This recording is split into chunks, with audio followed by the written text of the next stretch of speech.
a lot of teaching activity may not foster learning and development and skill development. On the other hand, we have to acknowledge that there is a lot of learning happening in our industries and in our workplaces, which may not require a teacher or a curriculum. So how do we create a situation using technology that can harbor both the situations together? And that's basically one of the prime objectives of effective e-learning. Now, this is a very interesting photograph. This is basically during COVID-19, a 12-year-old girl called Elizabeth in Kenya, studying by watching social science television, something that we have actually seen probably about 30, 35 years ago, or something like that in Europe. So in Europe, one of the largest open university is the British Open University. And they used to provide full curriculum, undergraduate, bachelor's, master's, including some doctoral studies and skill development or apprenticeship studies through television in early 80s, late 70s. And interesting that we sometimes think in this COVID-19 lockdown situation that the only way we can do e-learning is through high-speed internet, powerful computers, and Zoom call like this one. And that's the only way to do this. But to be honest, some of the things that we tend to forget, and that's quite an important thing to remind ourselves, that we always need to learn from history, that in the history, there were thriving opportunities for providing education through television, through postal services, through radios. And I also remember that an early part of microcredits in Bangladesh that we are all very proud of, that basically flourished from Bangladesh. They used to provide all the education about financing, about business and entrepreneurship to the remote parts of Bangladesh through mobile telephone. All you need is basically a Nokia set, which is not even a smartphone. And we still manage to educate over mobile phone how to calculate your loan, how to calculate your business future, how to make sure you're counting the revenues and cost. So we have to remember that e-learning, where delivery dimension is a major dimension, that dimension not necessarily require a huge amount of bandwidth, a huge amount of technology intervention. So from the context of Bangladesh, we have to remember that the whole world at some point had provided distance learning through postal service, distance learning through television, radio, and mobile telephony. And we must not forget about those in a context where, like Bangladesh, where the president just have highlighted some of the technological infrastructure and economic impediment that we face. So one of the key aspects of e-learning is delivery dimension. It is basically remote education where the learner and the teacher are not necessarily together. So how do we make sure the knowledge and the resources about a subject and the people who are asking for that subject or trying to learn about that subject are together through some kind of technology platform? And that's one of the key dimensions of e-learning. The next dimension of e-learning is access to resource. Now, this is somewhere I honestly feel, based on my limited knowledge of Bangladeshi universities, that we are not doing very well. Now, what do I mean by resources? We mean by an electronic library, a library where we can access to journal articles, latest research in science, technology, social science, policies. On the other hand, a huge access to high quality academic textbook. Now, this is one of the areas I have noticed myself. I graduated from Independent University Bangladesh, which is a private university, the second oldest one in Bangladesh. I noticed that even now, the e-resources in our public institution in Bangladesh, as well as in private institutions, are limited. Now, one of the reasons for this is frustratingly, and as an academic, I'm quite frustrated about it. One of the key reasons behind that is we write the paper as academics, we review them, and we create the new knowledge for the economy to use, and then some publishing company take it and sell it back to us at very high price. Now, that is one of the limitations that we should all know, that these electronic resources can be affordable if at the government level there are some negotiation with this large provider of e-resources. So how does the learner who is remotely located can access this? Now, on the left-hand side, very interestingly, this is an APAL project in Europe for COVID-19, where quite a number of universities started doing their adult education by posting material, posting the journal article the students need to read, the notes they need to read, the mathematics they need to learn, the textbook pages they need to read. So they just created this pack and posted them, which is nearly about 40 years ago used to happen in open universities in Europe. So once again, just a reminder, we must not forget that the only glossy way of doing e-learning is Zoom calls and high bandwidth. There are other ways to make it effective. But on the other hand, in the kind of uh, picture that I have put on the right-hand side, there are ways where we can access lab resources. We can access virtual lab resources, books and journal articles and policy papers, and documents from supranational organizations like World Bank and IMF and Asian Development Bank, which will really foster a sense of knowledge among our e-learning students. Now, this is a very key area that we need to understand. As I said at the beginning, that we sometimes concentrate our mind on whether it's all about how I'm going to teach as a professor or as a teacher, and what would be my media. Should I deliver my lecture on Zoom? And if I deliver my lecture on Zoom, somehow I have done e-learning. That's actually quite a myopic, narrow vision of e-learning. E-learning platform should be a platform or a methodology, whether you're using a basic Nokia telephone or a basic radio or a television or a high-powered computer, irrespective of the technology you're using. The key part of e-learning should be interaction. People learn from each other by interaction. This is a very basic concept and a very old one known as social constructivism. As I said, that all the people in this webinar today, right now, we haven't probably been in the school or university in the last 10, 20, 30 years time. But that doesn't mean that we stop learning. We are still learning right now in the webinar. The reason being, we're going to interact with each other. We're going to learn from each other. So one of the core fundamental value or a psyche of human brain is knowledge is constructed through human activity. It's not constructed by only reading, only doing research yourself in a lab, but it's by activity. So one activity-led interaction with each other creates knowledge. An individual create meaning through their interaction. So the fact that I am articulating myself, these 23 years of experience of doing e-learning with you today, over the last 1 week as I put together these slides, also made me learn and brush up on some of the concepts on e-learning. So fundamental concepts of e-learning is facilitation of community building. And that is a major dimension of e-learning. And very often we forget this. In COVID-19, I have observed many poor teaching where somebody just like me is talking over a camera and not paying attention whether the audience is with you, whether the audience is really understanding what you're saying. Now, unfortunately, it's quite a strange situation that I'm doing exactly this now, but hopefully you just have to hear me for about 20 minutes more. But what the point is, are you all with me? Are we going to have a conversation? And of course, after my delivery, we will have a conversation of how to resolve some of the fundamental issues. And that is social constructivism, learning through interaction and doing. So I would like to rather redefine e-learning. In fact, this journal article written by Jones in 2015 talks about network learning. And a network learning is a much more modern way of looking into e-learning rather than necessarily talking about distance learning or e-learning.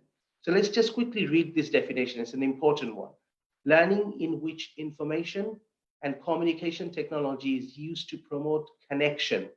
Look at that. That's the key thing, to promote connection between one learner and other learner, and between learner and tutor. And once again, look at the definition. It's first between learners, second between the learner and the tutor.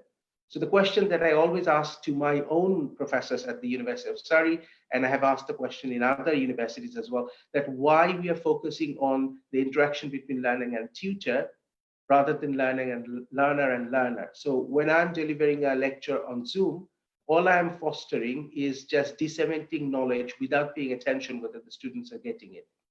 So that's an important thing. Between a learning community, all of us, and its learning resources, the resources that we create. So if I'm a banker, we have some community of practice, you have some banking practice that we can write up, we can create some notes. And I know that DCCI have a very successful business institute. I was very excited by what you guys provide. And that is basically a learning community. You bring bankers from your own industry, you bring industrialists from your own network and bring them together to train your own workforce. That is really powerful. That's called community of practice.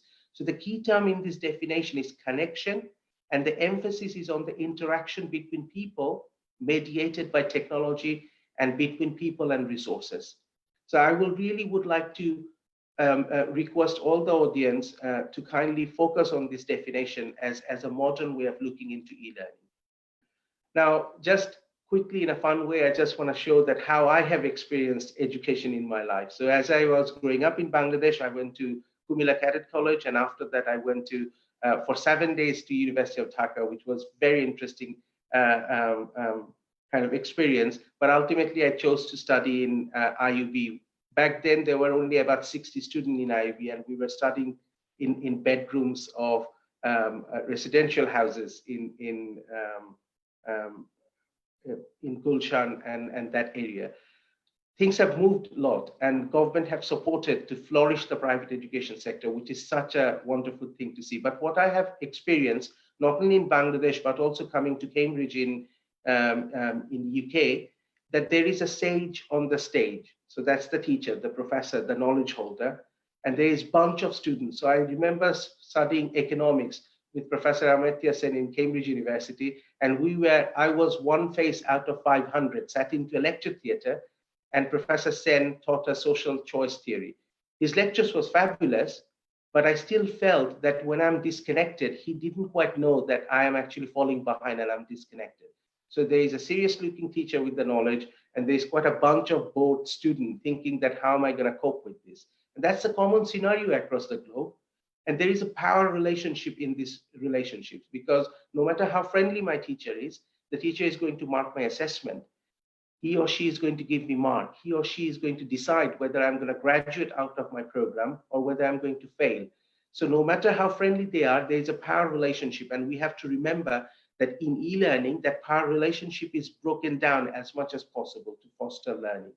And of course, you interact with each other with email, office hours, and so on and so forth. Now, what you need in this model, a possible solution could be that you need a technologically enhanced social learning environment. Once again, I'm focusing on the word social. It has to be a technology platform where interaction can happen. And whether the interaction is synchronous, like what's happening now, this is called a synchronous interaction, or whether the interaction is asynchronous, where you send material to your learner, and then after a certain time, they send you back something, and that's how you talk to each other. Now, in the modern technology world, it might look like slow because we are in the world of Instagram and WhatsApp, where we can literally very quickly interact with each other. But deep thought training and education can really take place slightly at a slower pace. You don't have to have interaction with your academics straight away. So how can we create that technology platform? The next one is bring the educational material and threshold knowledge from the academics and the industrialists. So not only we need subject knowledge, but we also need to know how to create social interaction. And that's a key element of being a trainer in an industry or being a professor in a university. And ultimately, the other thing that you also need to bring is our knowledge and how to foster learning. Every teaching has to focus on whether my teaching is fostering learning, is supporting learning. And that's the pedagogic planning, the research informed part of your delivery. And if we can bring these three things together, the sweet spot is the shaded area in this diagram. And once you do that, what you get is something that is fundamentally known as Bloom's taxonomy. My apology for throwing at you some of these things, but I'm sure my professoriate elders would understand these theories. These are very well-established old theories in higher education, that a student or a learner starts with knowledge. So for example, I learn mathematical tables like the দুইয়ের নামতা, তিনের নামতা, এই জিনিসগুলো শেখা. Then I need to apply it, that how to comprehend this, how to apply it in a real life, and ultimately how to evaluate a situation where your mathematical skills can be applied. So that's the hierarchy of knowledge. And a teacher's job is to take you from acquiring knowledge, ultimately to take you to a skilled laborer who can evaluate situation, ready for the job in the industry. And that's the purpose of e-learning. E-learning shouldn't just deliver knowledge and test it. It should make workforce who can really take a critical situation in the world, solve the problem, and be job ready as soon as they graduate out of it. So my proposed solution to this traditional model is, let's change the concept of a teacher and call the teacher a facilitator of learning. And let's take the participants who are all interacting with each other through recorded lecture in e-learning and online seminars and tutorial, which are both way interaction. Let's bring some immersive technologies, inquiry-based learning, research-informed teaching, augmented reality, virtual reality, online delivery, and some of those things that we can bring if the infrastructure can support it.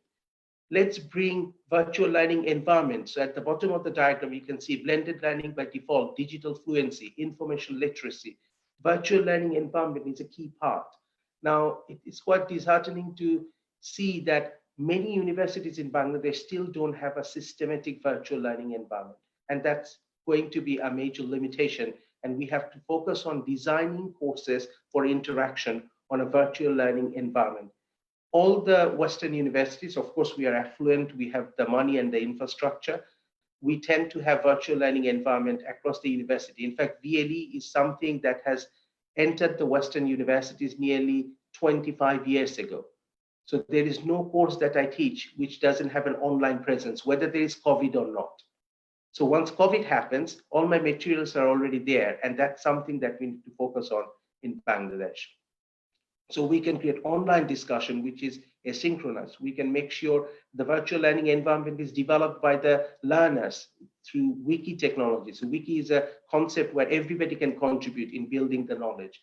We can bring MOOCs and SPOCs, and I'll talk about MOOCs in a minute, and virtual surgery so that students don't have to come to the campus, but they can interact with their professors by having personal tutoring over technology. Let's talk about quickly about MOOCs. So building community is a key area of e-learning. And MOOCs is a concept that basically started in America, but it has now flourished in Europe and as well as other parts of the world. I personally don't know whether there has been a MOOC development in Bangladesh. It's called Massive Open Online Course. The biggest giants in MOOCs is MIT, Harvard, Stanford, Oxford, Cambridge. And recently at Surrey, I also have developed two MOOCs in social science and healthcare. Now, these are free courses, but if you pay a little bit of money, you can earn small amount of credits one at a time. I think Bangladesh should seriously consider the concept of MOOC, create a platform. So the platform that Bangladesh can collaborate with are FutureLearn in UK or edX in North America or Coursera. These are the three giants in MOOCs. And in a very affordable way at the government level negotiation, you can provide a platform where DCCI, for example, their business institute can create some MOOCs, which will be available in bite size for the employers of all the participants in DCCI. And that could be a great opportunity altogether. And you can give them credit for small amount of learning. And once you have accumulated enough credit over a long period of time, you can get a bachelor's, you can get a master's. And these are known as micro-credential. So something that we might want to think about for the future in Bangladesh.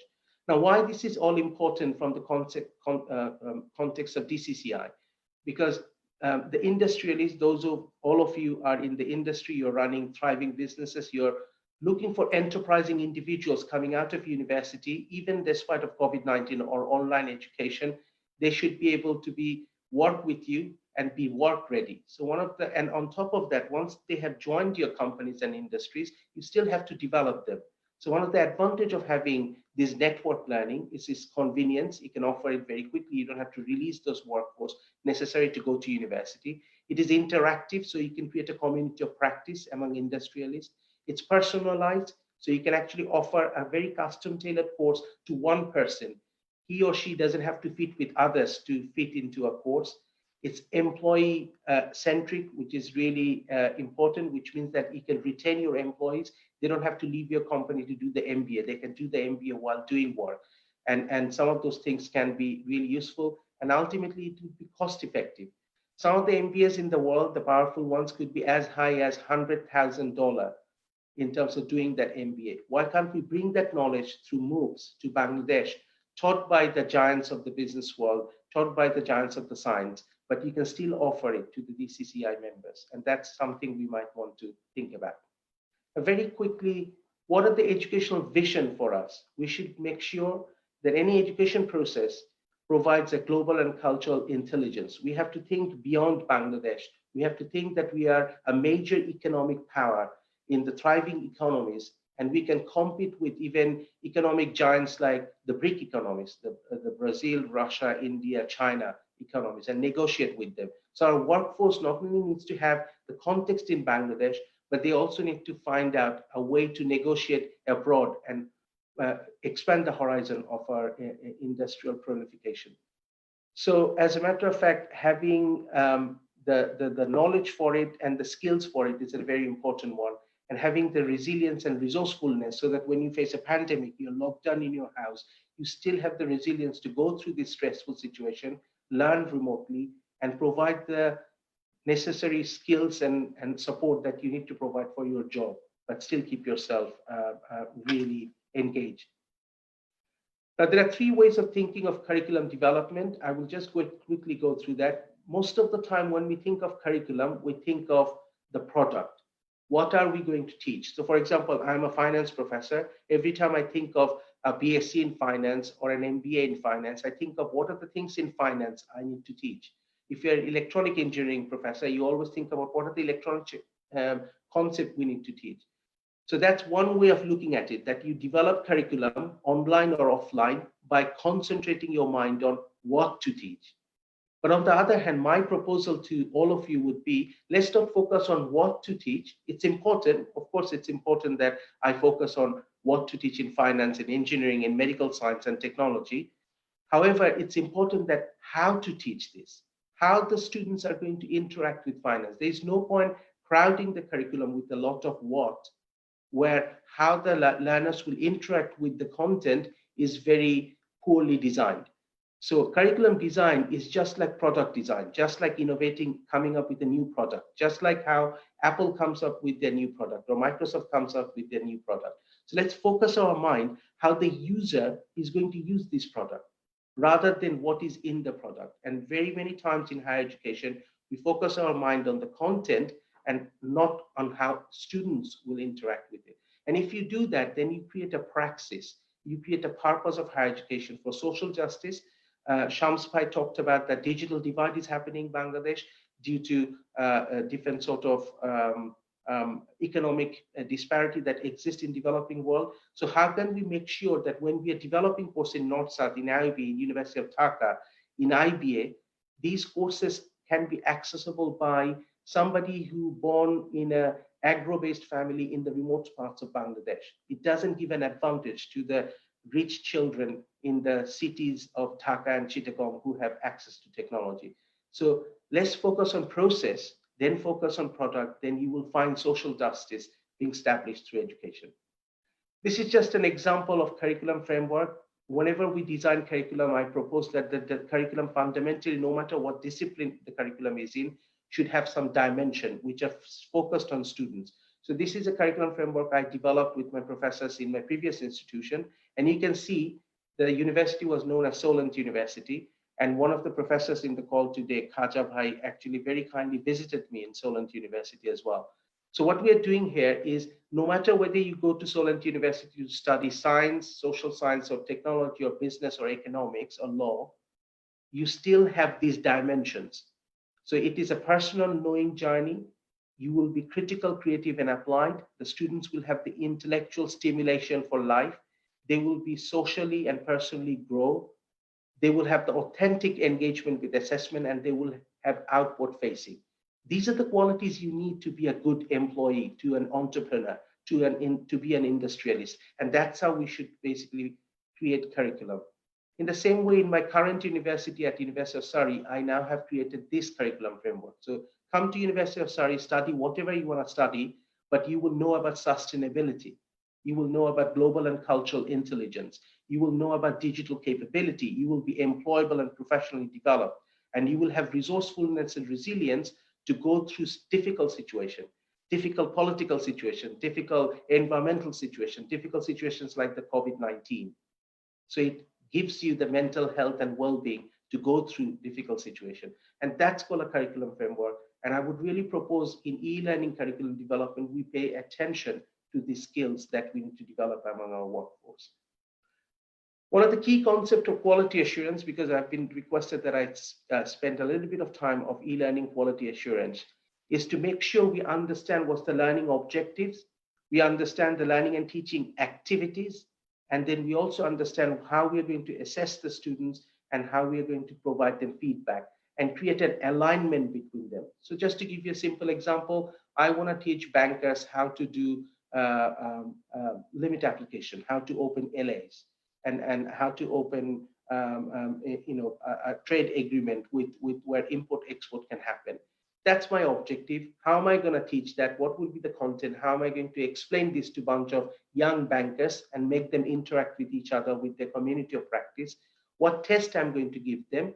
And it doesn't have to be a timed exam. It could be a project they solve together, because that's how we work in the industry or in real life. And as long as I can have this alignment, then the university or the institution should have a process to make sure they are all aligned. So what I want to teach, how the students will interact with the content, how am I going to assess them, they are aligned. And that's basically the fundamental area. This is called constructive alignment of quality assurance. Now, curriculum design should be a process in every institution, including any university or at an institution like DCCI Business Institute. You should always think of curriculum refresh and review by knowing your learner. That's number one. Who is your learner and how are you going to engage them? Know your curriculum, lead the change agenda, because every time knowledge is changing, workforce is changing, and ultimately know your community. Whom are you educating them? There's no point giving a degree unless we know what the students are going to do with that degree coming out of e-learning, and even in this current situation. Now, all these paradigms, if they're in place, we can actually then say e-learning offer or Open University's degree are as powerful as the degree from a university which has established buildings and established campus. Now, there is a perception I know in the world people tend to have, oh, this is an open distant university, so the degree is somehow not valuable. But Open University in Britain, the degree from Open University is as valuable from a degree from my university, which has a campus, because they have all these facets that I just have explained here. So in terms of assessment, one thing I would say, there is an overemphasis at the moment. So I have heard in COVID-19, people are worrying about how we are going to give exam to our students. They're going to cheat. How we are going to make sure they're not cheating. And people are spending a lot of money on proctoring system where a camera looks at my face as a student as I take my exam. I honestly personally think they're actually gimmicky, kind of quite not so deeply thought through solutions. Why don't we give assessment that mimics the life? So for example, I will give you an example. In Western world, there is a process called OSCE for medical students. So medical students are being sent into a ward to apply their knowledge in groups of students. Some are nursing students, some are medical students, some are medical assistants, and they're working together, mimicking a situation that they will face in the hospital. And the professors go around and mark them as they execute how to do an operation. That's how we should assess students, rather than making a medical student sit in a 3-hour exam and answer things out of their memory. That doesn't make them a good doctor. So let's think about modern way of solving problem. Let's give a problem over online and ask the students to go away for 3 days, solve a problem, come back and report, and let's assess that. So that should be the way we should really assess, authentic assessment that mimics real life on an e-learning platform. So last slide, you'll be happy to hear, and then we can have a rich conversation.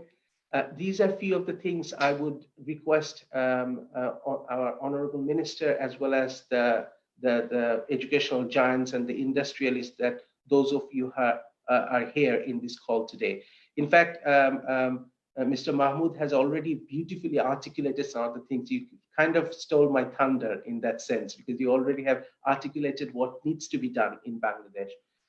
There needs to be a policy development. So just to give a comparison, every university in Britain, when we create curriculum, we align it to the 10-year industrial strategy of the government.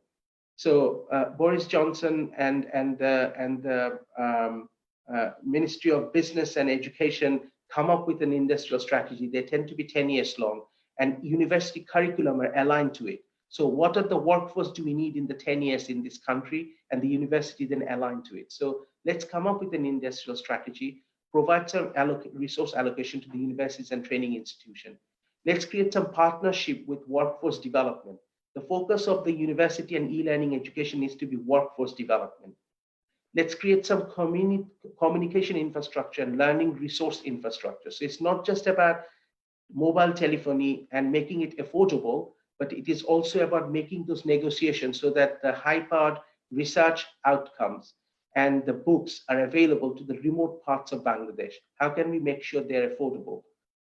Let's create some community of practice and special interest groups. I'm so excited that this e-learning webinar today is by DCCI, who is a representation of the industry and commerce, but they are taking a lead on this in creating workforce.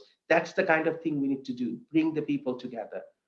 Public-private partnership is an important part. In fact, Bangladesh have flourished in that, and I'm really proud how Bangladesh, the University Grant Commission over the years have facilitated private education. And let's create that partnership. In fact, the picture that I'm showing here is a BRAC training center in Rangpur. So let's use these training centers that are developed by NGOs, that are developed by private sector as areas where we can deliver education. Education doesn't have to be delivered directly to the household. We can deliver it to remote areas. So Dhaka University could run their course in this building remotely through some kind of technology, and that's possible. And lastly, what I would say, University Grant Commission should develop a framework aligned with industrial strategy, how to do e-learning, quality e-learning, so that the stigma that this is a second-class education can be removed and it could be of higher quality. Thank you very much. I hope I haven't bored you, and let's have a rich conversation. Thank you so much, Professor Osama Khan. Very insightful and wonderful presentation. I think there will be a lot of discussion. We will have a lot of with our panelists.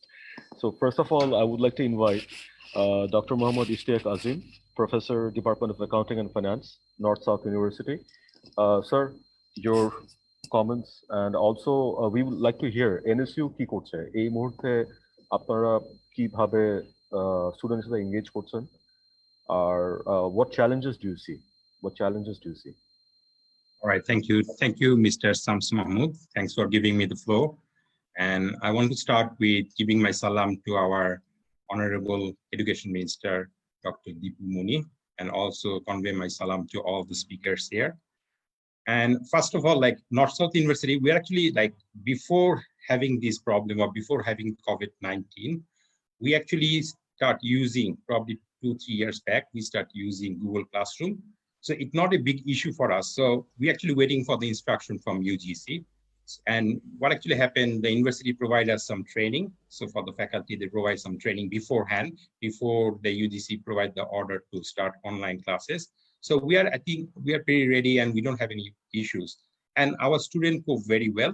They don't have any problem at all. Probably some of the faculty, they might struggle a bit at the beginning, but if we think about the student, they don't have any problem at all. Amar mone hoy is very important that the student that we are dealing with, they are actually Generation Z, and they actually like internet and all these things are in their DNA. They don't have any issue. They are much smarter than us.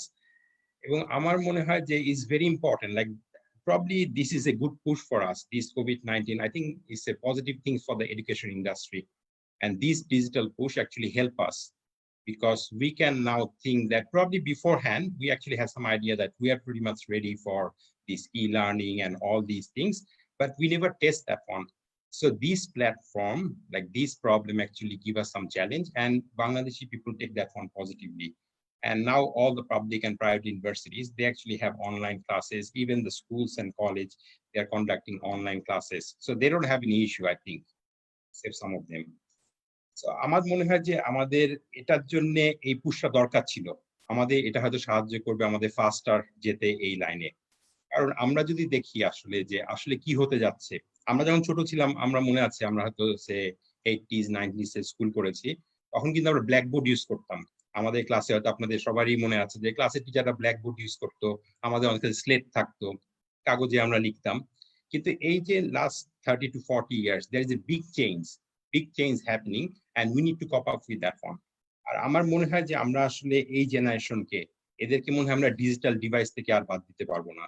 আমাদের accept করে নিতে হবে যে এটাই তাদের এখন একটা মাধ্যম পড়াশোনার জন্য, এবং এটাকে আমরা কিভাবে আগায় নিতে পারি আমাদের সেই চিন্তাই করতে হবে।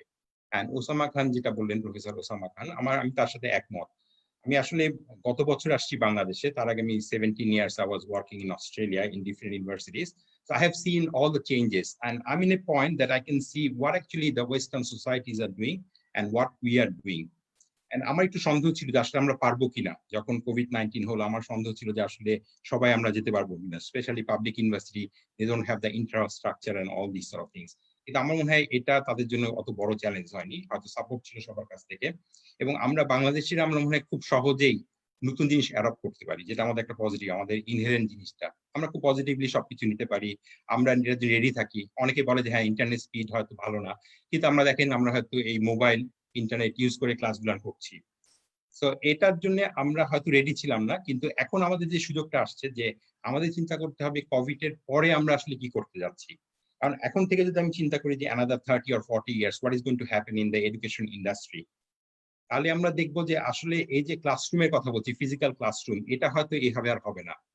এখন গ্লোবালি যেটা আমাদের ওসামা খান বললেন যে এখন আমরা ক্লাসরুম গুলো কিন্তু অনলাইনে হচ্ছে এবং বিভিন্ন বিভিন্ন পার্ট থেকে তারা পার্টিসিপেট করছে।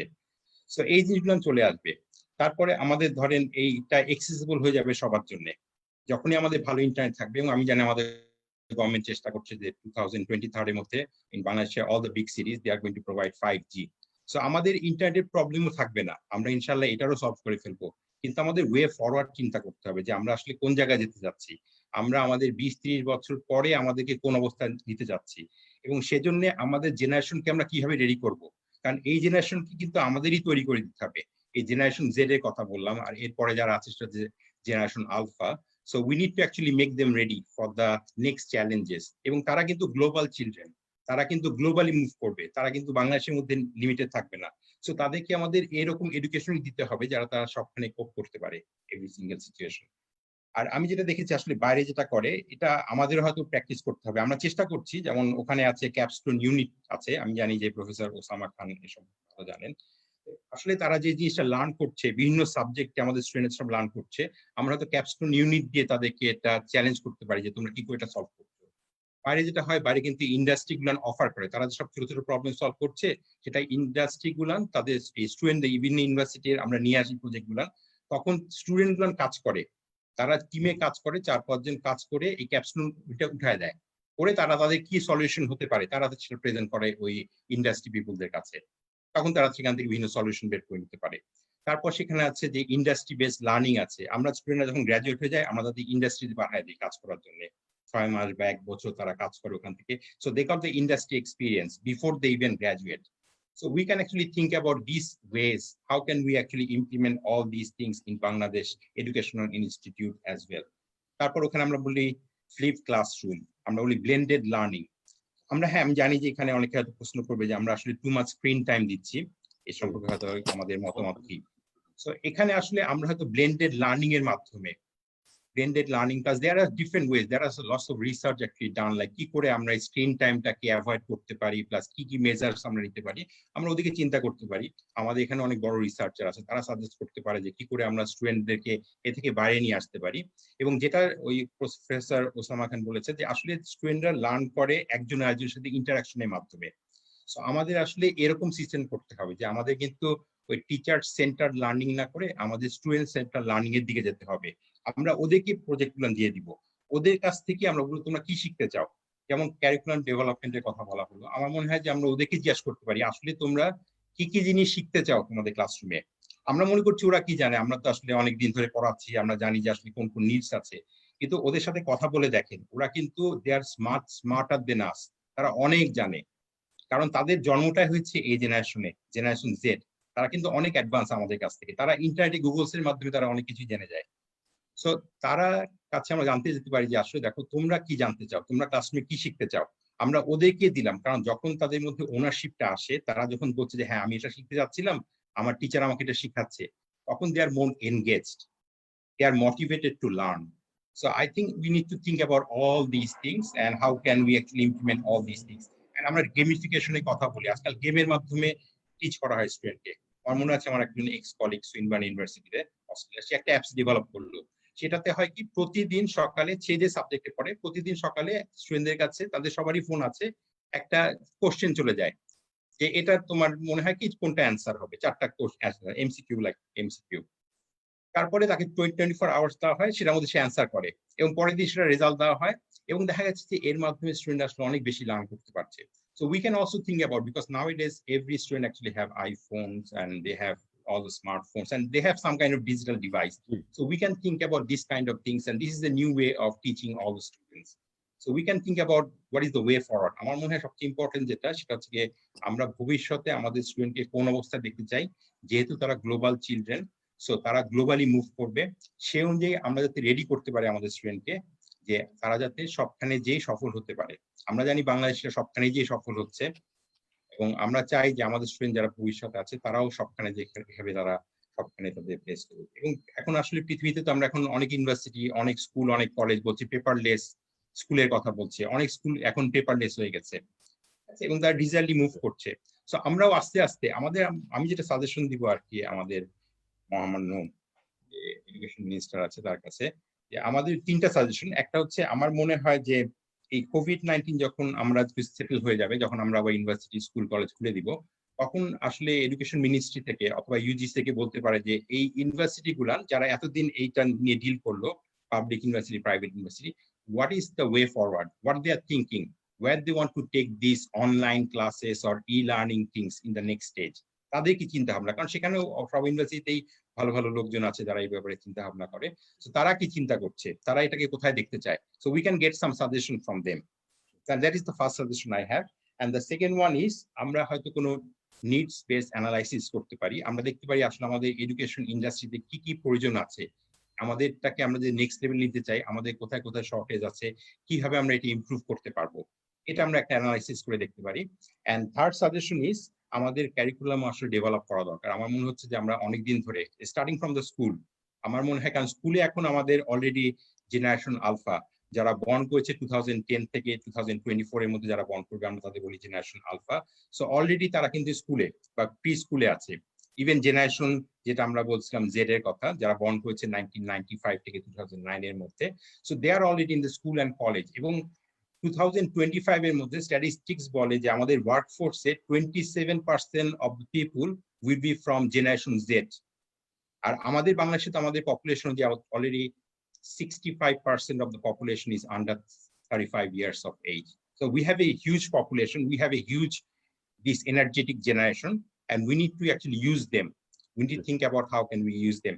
So in our curriculum, we also need to have this kind of blended learning and this kind of flip loom class teaching and all these things. আমরা এক্সপার্টদের সাথে কথা বলতে পারি, আমাদের বিদেশে অনেক প্রফেসর আছে, যেমন আমাদের এখানে প্রফেসর ওসমানা সামা খান আছেন, এরকম অনেকখানি আছে, আমরা তাদের সাথে নেটওয়ার্ক করতে পারি, করে বলতে পারি যে বাংলাদেশের জন্য আমরা আসলে কি টাইপের সিলেবাস দিলে ভালো হবে, আমরা আজ থেকে 10 বছর পরে আমাদের জেনারেশনকে তৈরি করার জন্য কি টাইপের জিনিসগুলো আমাদের শেখানো উচিত আছে।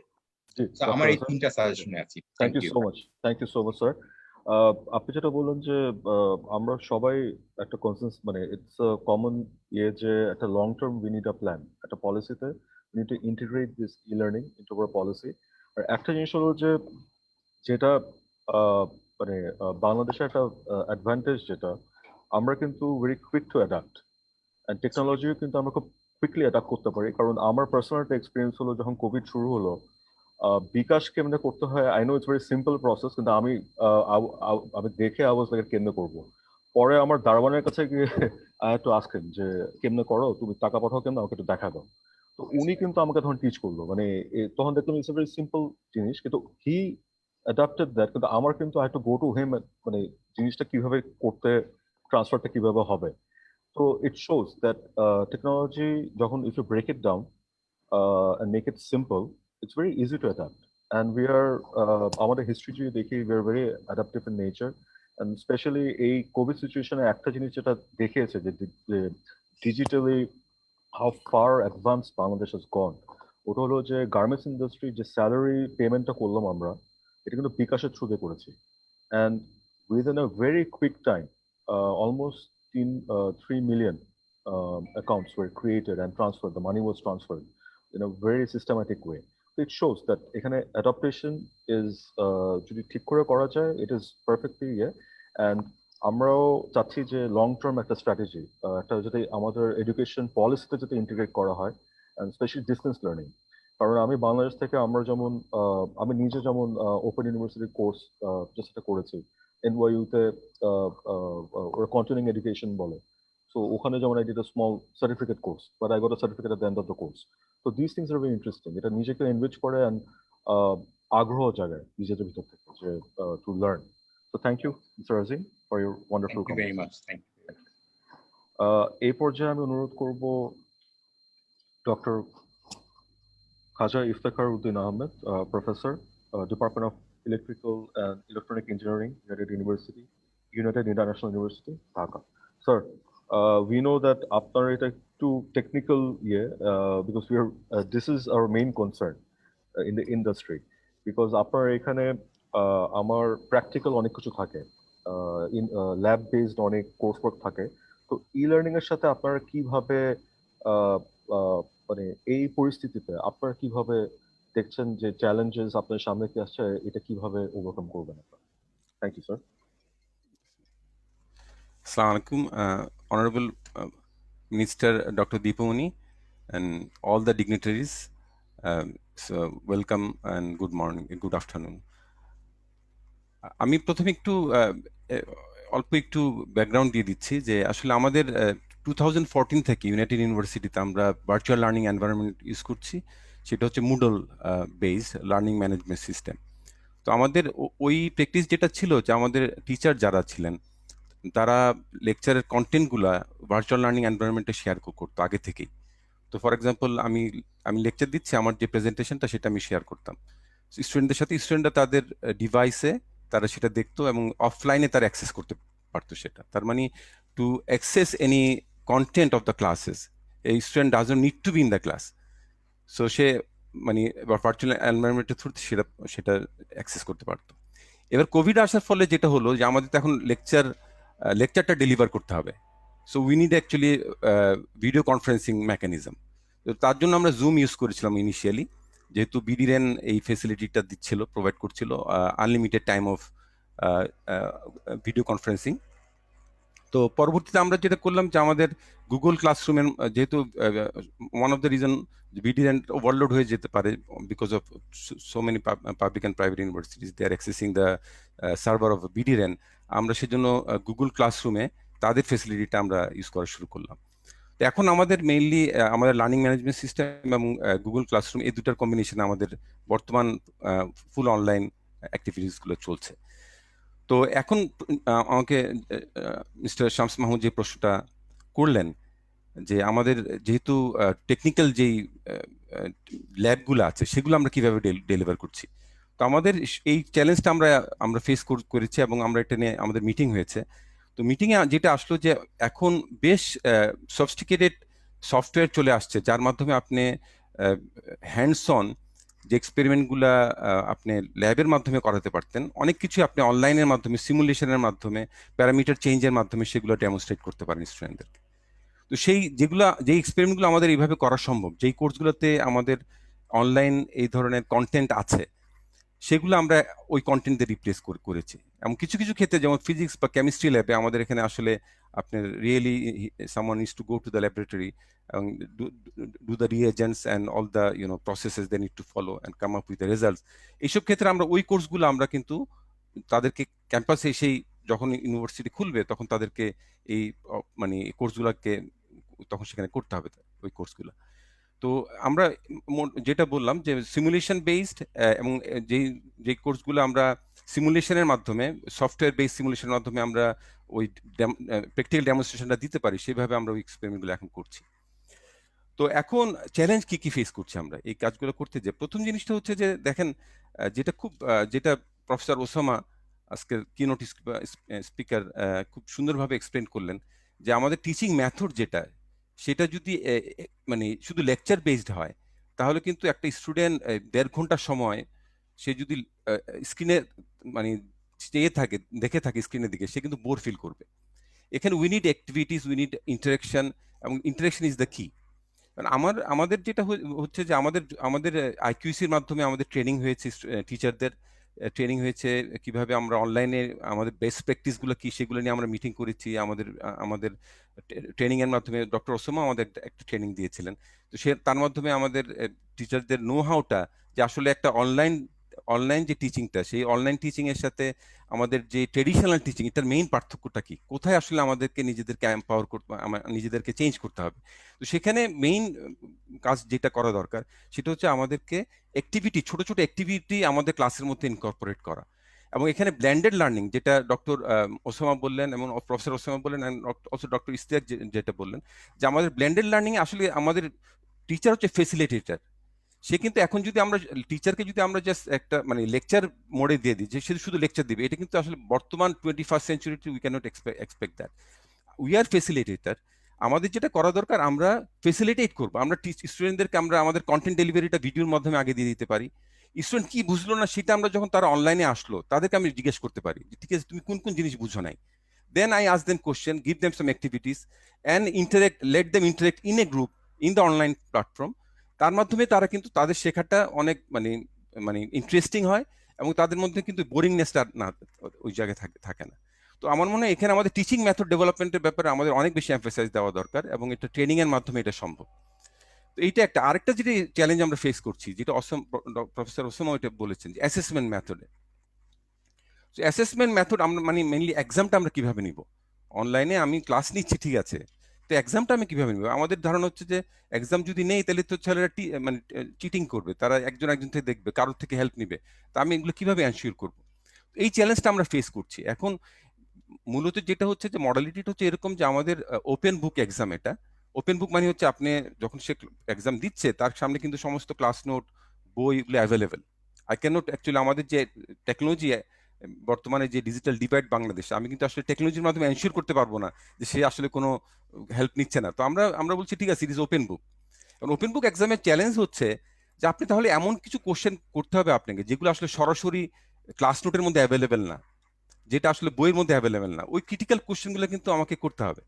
এখন এই ওপেন বুক এক্সামে কোশ্চেনগুলো কিভাবে করতে হয় এটার জন্য কিন্তু ট্রেনিং হওয়া দরকার। আবার স্টুডেন্টদের ক্ষেত্রে আমরা যেটা দেখলাম, যে স্টুডেন্ট কিন্তু আমাদের এখানে শিক্ষা ব্যবস্থা যেরকম, তারা কিন্তু রোড মেমোরাইজেশনে ডিপেন্ডেন্ট। তারা দেখা যাচ্ছে যে ক্রিয়েটিভ থিঙ্কিং এ তাদের অনেক বেশি তারা পিছিয়ে আছে। এবং এর ফলে যেটা হচ্ছে যে আমি যখন তাকে যখন আমি ক্রিটিক্যাল থিঙ্কিং এর উপর কোশ্চেন দিচ্ছি, তারা কিন্তু সেখানে হোঁচট খাচ্ছে। তো এখানেও আমরা চ্যালেঞ্জ ফেস করছি, যে কিভাবে আমরা অ্যাসেসমেন্ট মেথডে আমাদের এই চেঞ্জটা আমরা আনতে পারি। তো সেখানে আমাদের ট্রেনিং দরকার। আর আরেকটা জিনিস আমার মনে হয় ভাইটাল, এটা আমাদের চিন্তা করা দরকার, সেটা হচ্ছে যে আমাদের এই যেটা প্রফেসর ডক্টর ইস্তিয়াক যেটা মানে এমফেসাইজ দিলেন, আমাদের ই লার্নিং এর মধ্যে কিন্তু একটা নো হাউ ডেভেলপ করেছে, এবং একটা ওয়াইড অ্যাকসেপ্টেন্স চলে আসছে।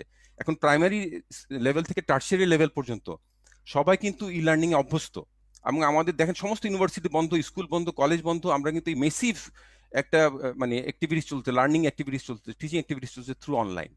তাহলে আমাদের যে নো হাউটা এখন ডেভেলপ করলো, এটা তো আমাদেরকে পরবর্তীতে কাজে লাগাতে হবে। তো এই জন্য আমাদের পরবর্তীতে যখন আমাদের প্যান্ডেমিকটা চলে যাবে, আমাদের নর্মাল সিচুয়েশন আমাদের আসবে, তখন কিন্তু আমাদের কিছু পলিসি দরকার, যার মাধ্যমে আমাদের এই ই লার্নিংটা যাতে আমরা কন্টিনিউ করতে পারি। এবং এটা খুবই ইম্পর্টেন্ট যে আমাদের এই মানে আমাদের এই প্রচেষ্টা যেটা আমরা অলরেডি আমরা আসছি, এটা যাতে কোনোভাবেই বৃথা না যায়। তো এই জন্য আমি অনুরোধ করব আমাদের এডুকেশন মিনিস্টার, অনারেবল এডুকেশন মিনিস্টারকে, যে আমাদের ই লার্নিং এর উপর যদি কিছু ডিগ্রি অ্যাপ্রুভ করা হয় ইউজিসি থেকে। ইউজিসি এখন আমাদের অনলাইন বেস কোনো ডিগ্রি অ্যাপ্রুভ করে না কোনো ইউনিভার্সিটির জন্য, শুধুমাত্র ন্যাশনাল ইউনিভার্সিটি বাদে বা ওপেন ইউনিভার্সিটি বাদে। তো এখন যদি আমাদের, যেহেতু এখন বড় বড় যেটা বললো মেসিভ ওপেন অনলাইন কোর্সের মাধ্যমে বড় বড় ইউনিভার্সিটি এখন অলরেডি অনলাইন কোর্স অফার করছে, এবং সারা পৃথিবীর লোক আমরা নিচ্ছি, এবং আমরা একটা মাইক্রো ক্রেডিট পাচ্ছি, সার্টিফিকেট পাচ্ছি। তো আমাদের ইউনিভার্সিটিগুলো যদি সেটা এম্পাওয়ার করে, যে অনলাইনে আমরা যদি আমাদের ডিগ্রি অফার করতে পারি, এবং স্টুডেন্ট যারা ইন্ডাস্ট্রিতে আছে তারা ওই ডিগ্রি নিতে পারে, বা ইন্ডাস্ট্রি থেকে আমরা মানে অনলাইনের মাধ্যমে আমাদের স্টুডেন্টদের মধ্যে কোর্স অফার করতে পারি, তাহলে আমার মনে হয় এই নো হাউটা আমাদের কাজে লাগবে।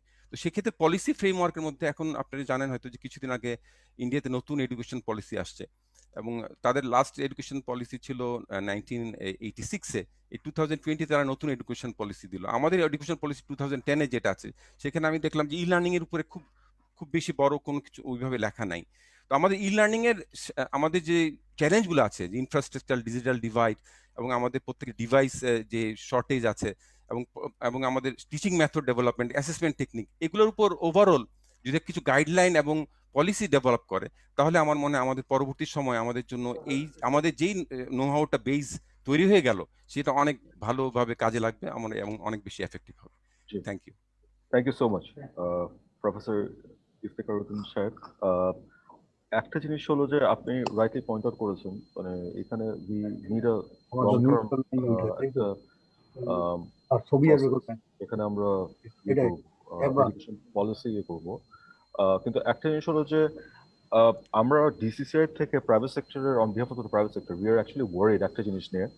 ওটা হলো যে আমাদের যদি এখন একটা স্ট্রাকচার্ড একটা যদি পলিসি না থাকে, the people, the students যারা এই বছর গ্রাজুয়েট করবে, আগামী বছর গ্রাজুয়েট করবে, the employers, the future employers of those students might think যে ওনাদের degree is a lesser value degree than the other degrees. তো ওনারা কিন্তু একটা once they come to the workforce, they will go to disadvantage.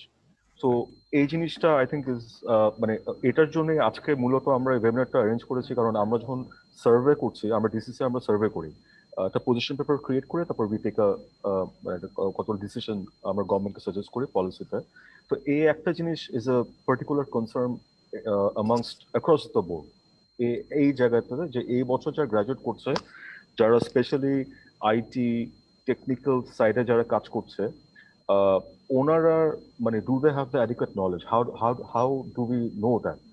তো ধরুন রেজুমেতে যদি লেখে যে 2020 অথবা 2021, তখন কিন্তু এমপ্লয়ার বলবে যে আচ্ছা ঠিক আছে 2021-20 তাহলে ও অত ভালো হবে না।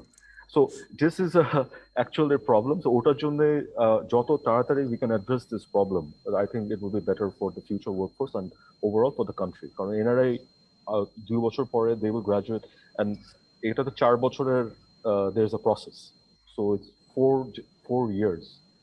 4 বছর student-রা will be affected by this. So hopefully we will find some answers for this. Very rightly pointed out. Thank you so much. Thank you so much, sir.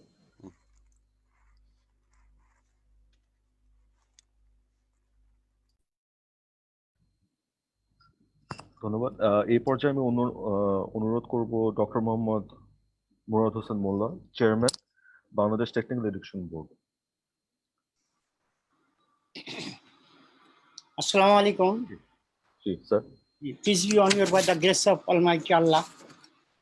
আমি প্রথম আমাদের আজকের এই ই-লার্নিং এর চিফ গেস্ট ডাক্তার দীপুমণি স্যারকে ধন্যবাদ জানাচ্ছি এবং কৃতজ্ঞতা শেয়ার করছি। এরপরে আমাদের যেনারা কিনোট পেপার যিনি উপস্থাপন করলেন, খুবই সুন্দর। I would like to thanks him for his very nice and good presentation, এবং অন্যান্য আমরা যারা আছি। আমি একটু ব্যাকগ্রাউন্ড তুলে একটু কথা বলতে চাচ্ছি। সেটা হলো বাংলাদেশ কারিগরি শিক্ষা বোর্ড প্রায় 33টা ক্যারিকুলাম, 86টা এক্সাম আমরা পরিচালনা করে থাকি। তো আমরা এই ভার্চুয়াল ক্লাসে প্রায় আমাদের ডিপ্লোমা ইঞ্জিনিয়ারিং এ 4 বছর মেয়াদি 34টা টেকনোলজিতে আমরা ভার্চুয়াল ক্লাস নিয়েছি। হয়তো শুরু থেকে কোভিড যখন শুরু হয়েছে তখন থেকে শুরু করতে পারেনি, আফটার 1 মান্থ পরে আমরা এটা শুরু করেছি।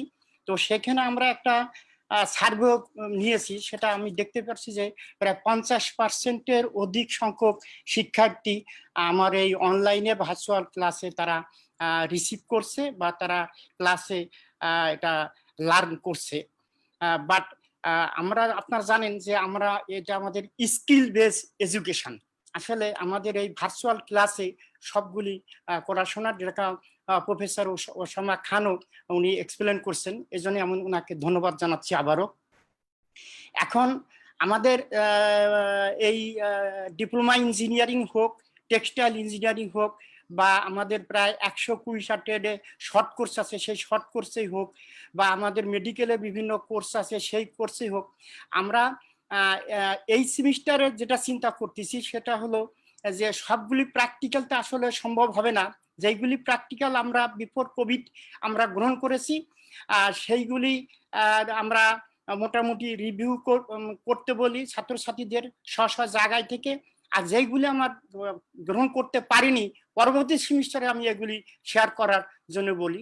এবং আরেকটা কথা একজন যিনি কথাটা বললেন আমার প্রফেসর ইশতিয়াক স্যার, সেটা হলো যে আসলে আমি যদি পারি সিমুলেশনের মাধ্যমে যদি কিছু ক্লাস প্র্যাকটিক্যাল ক্লাস আমি গ্রহণ করতে পারি, যেমন আমি একটু উদাহরণ দিই যে রেফ্রিজারেশন এয়ার কন্ডিশন এটা টেস্ট টিক দিয়া আমি ছাত্রছাত্রীদের যদি বুঝাই যে এইভাবে তোমার রেফ্রিজারেন্ট যায়, এখানে সে হিট সে গ্রহণ করে, এখানে হিট ট্রান্সফার করে, ওর থেকে যদি আমি সিমুলেশনের মাধ্যমে আমি তাকে শিক্ষা দেই, ওই রেফ্রিজারেন্ট একেবারে দেখাই যাচ্ছে যে কোন দিক দিয়ে কিভাবে যাচ্ছে। তো সেই সিমুলেশনের মাধ্যমে আমি যতটা পারি প্র্যাকটিক্যাল ক্লাস আমি করি, বাকিটা পরবর্তী সেমিস্টারে যাতে কন্টিনিউ করা যায়। এরপরে আমার কোভিড-19 যে পরবর্তী সময় চলে যাবে এটাও আমার বিশ্বাস করা ঠিক না। তার পরবর্তীতে যে আমাকে এরকম করতে হবে যে আমি ইউনিভার্সিটি টিচার বা ইঞ্জিনিয়ারিং ইউনিভার্সিটি হোক, জেনারেল ইউনিভার্সিটি হোক, পলিটেকনিক ইনস্টিটিউট হোক, টিচারদের কাছ থেকে ফিডব্যাক নেওয়ার পরে আমাকে ইন্ডাস্ট্রি ইনস্টিটিউট ডিমান্ড ড্রিভেন পদ্ধতিতে আমার ক্যারিকুলাম ডেভেলপ করতে হবে। তাহলে আমি এইটা প্রবলেম এবং চ্যালেঞ্জেস যেটা আসে সেটা আমি ওভারটেক আমি করতে পারবো বলে আমি মনে করতেছি। তো এইখানে আর একটা বিষয় যে ওপেন বুক সিস্টেম আছে, আসলে সেই ওপেন বুক সিস্টেমে কিন্তু আমাদের কিছু প্রবলেম এবং চ্যালেঞ্জেস আছে যে তাদের আমি অ্যাসেসমেন্ট আমি কিভাবে নিব, সেটা আমাদের ক্যারিকুলাম ডেভেলপ করে আমাদের চিন্তা করতে হবে যে আমি কোন পদ্ধতিতে গেলে অ্যাসেসমেন্ট আমি যথাযথভাবে আমি গ্রহণ করতে পারবো।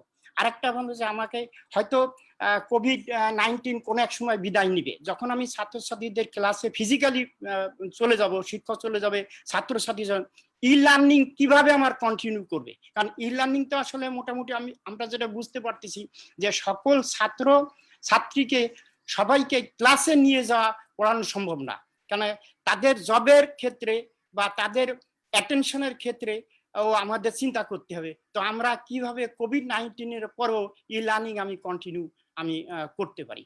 তো লাস্টলি যেটা আমি বলতে চাচ্ছি যে সেটা হলো যে আমার এই ই লার্নিংটা আমার এই সিস্টেম, আমার যেটা আমি আগেই বললাম যে 33টা কোর্সের 86টাই এক্সাম আমার ডিউ হয়ে গেছে।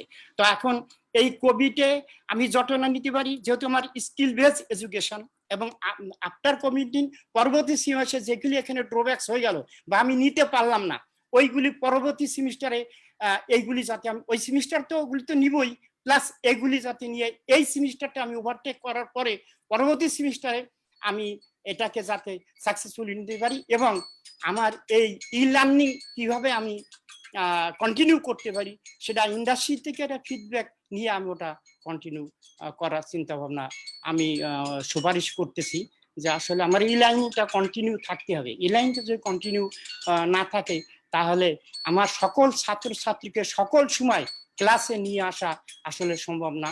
অনেকে জবের খাতিরে সেই ক্লাসে ফিজিক্যালি তার অ্যাটেন্ড করা সম্ভব হয় না। Thank you very much.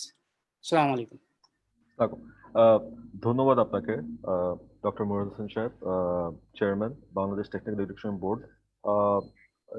আপনার বক্তব্য এই জিনিস উঠে আসছে যে আমাদের একটা দীর্ঘমেয়াদী একটা আমাদের এডুকেশন পলিসিতে ই লার্নিংটা ইন্টিগ্রেট করা খুবই জরুরি।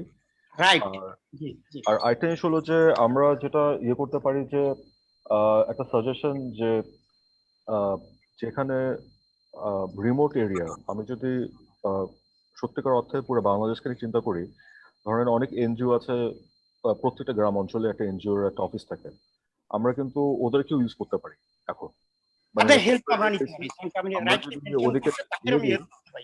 আমার কিন্তু প্রাইমারি স্কুল, আমার যদি ইনফ্রাস্ট্রাকচার না থাকে, ওনাদের কিন্তু ইনফ্রাস্ট্রাকচার থাকে, কারণ ওরা যখন কমিউনিকেট করে হেডকোয়ার্টারের সাথে তখন কিন্তু একটা নেটওয়ার্কের থ্রু দিয়ে করে। তো that can be also integrated and একটা ওভারসি করার জন্য কিন্তু ওনাদেরকে যদি একটা ট্রেনিং দেওয়া যায়, I think we can also look into that, যে ওনাদেরকে ট্রেনিং দিয়ে ইনস্ট্রাক্টরের মতন শর্ট টার্ম জাস্ট অ্যাসেস করার জন্য short term.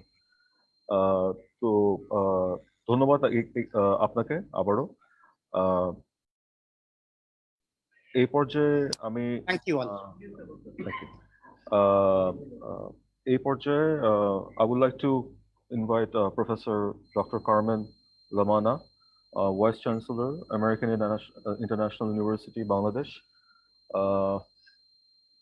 Dr. Lamana, if we can have your thoughts on today's presentation, and we also would like to know how your university is designing its courses with the COVID in mind, and how do you see the situation going forward as regards to the students?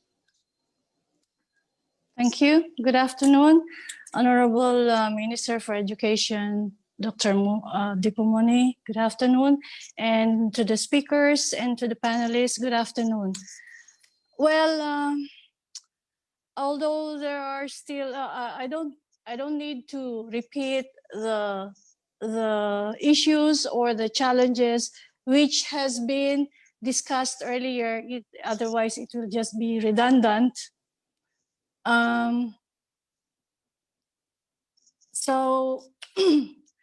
Although there are still several financial, logistical, mental and technological hurdles along the way, e-learning has been gaining prominence amidst educators and students alike, given that it provides an opportunity to stay focused, keep alive, and relieve from the increasing stress of the lockdown, doubled with the uncertainty of the future in terms of their academic degrees and career prospects. But in American International University, Bangladesh, we have witnessed a more regular attendance, with students joining in their classes with greater enthusiasm, consistency, and attention. It was a bit of a challenge for all of us, having to shift our entire academic operations online within days, enabling both our students and faculty to utilize and acclimate to the tools, and of course, focusing on the curriculum to adjust to the changes and lend itself to make the teaching learning process more engaging. Even before the COVID, AIUB has been using blended. It's a face-to-face class sessions accompanied by online materials and activities. Now, anticipating when the COVID-19 pandemic started, we have anticipated 2 weeks back, 2 weeks earlier, that Bangladesh will soon be closing the institutions. So we have immediately took advanced classes, that's 1 week of advanced classes, and gave workshop to the teachers and the students, and even have dry run, a parallel run of our MS Teams, which we are using as a platform. Now, when we went online, AIUB was using synchronous hybrid. Now, maybe we will be implementing when the institutions are open. We will be introducing a flipped learning. This includes a face-to-face and online components, but the way in which students interact with course content is different than in a traditional course. In a flipped classroom, this approach is inverted. Students learn fundamental knowledge prior to class, such as through readings, podcasts, or videos. We are thinking of using this in science courses or even architecture studios. Flipped courses are thus usually also blended courses, since materials are often provided online, and they can also be hybrid if some of the class interaction takes place online. We need to allow for our universities to not only address the immediate pandemic at hand, but also plan for a long-term vision, because this is not the only pandemic that we will be encountering. We have to plan for a long-term vision to evolve the traditional learning environment while looking to a future state of a more blended hybrid learning experience.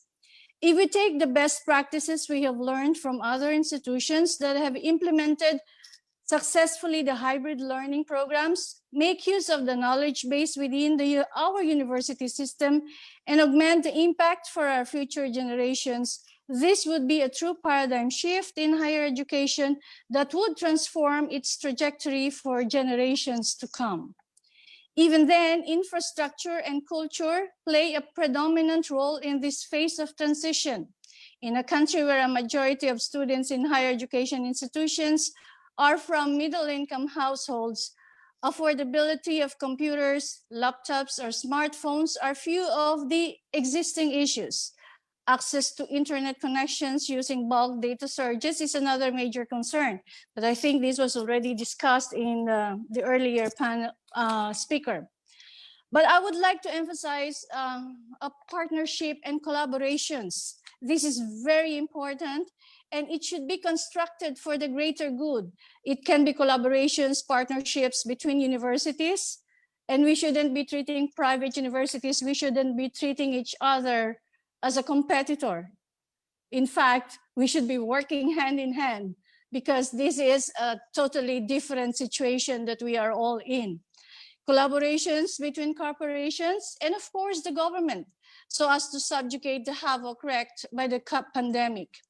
With combined efforts, online teaching and learning can be transformed from a forced option to an informed choice.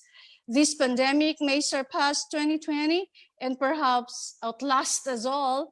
We may find, unless we find a miraculous cure in the developing vaccines, but who knows? Impact it has had on global economy, people's livelihood, their health, well-being are going to leave its mark. This disruptive time will shine a light on the greater recognition of the role that teaching and learning.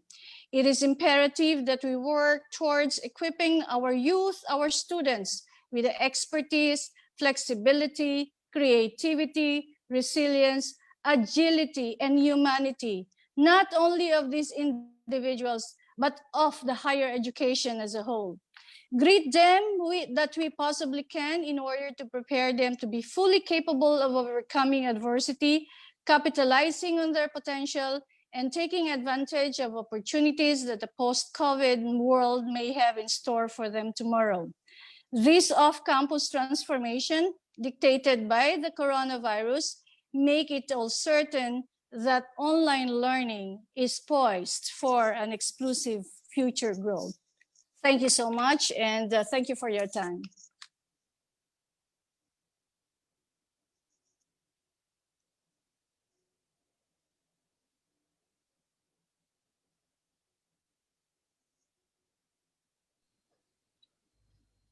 Sorry, I think we just had a network problem.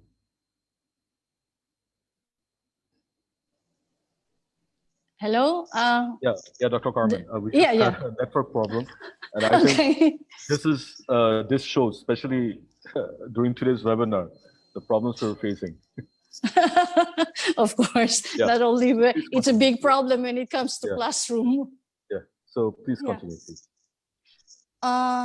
I think I have finished I'm done because I don't want to be redundant. We were only given 5 minutes, right? I think I have also already exceeded. So that's it. And I would like to listen to the other panels also, panelists. Thank you. All right, thank you. Thank you, Dr. Carmen. Vice Chancellor, American International University to Bangladesh. Thank you so much for your comments. এই পর্যায়ে আমি অনুরোধ করব Professor Dr. Harunur Rashid Saab, Vice Chancellor, National University Bangladesh. Sir, to unmute.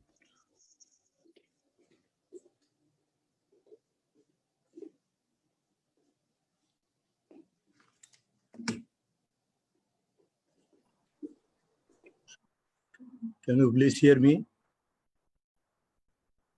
Okay.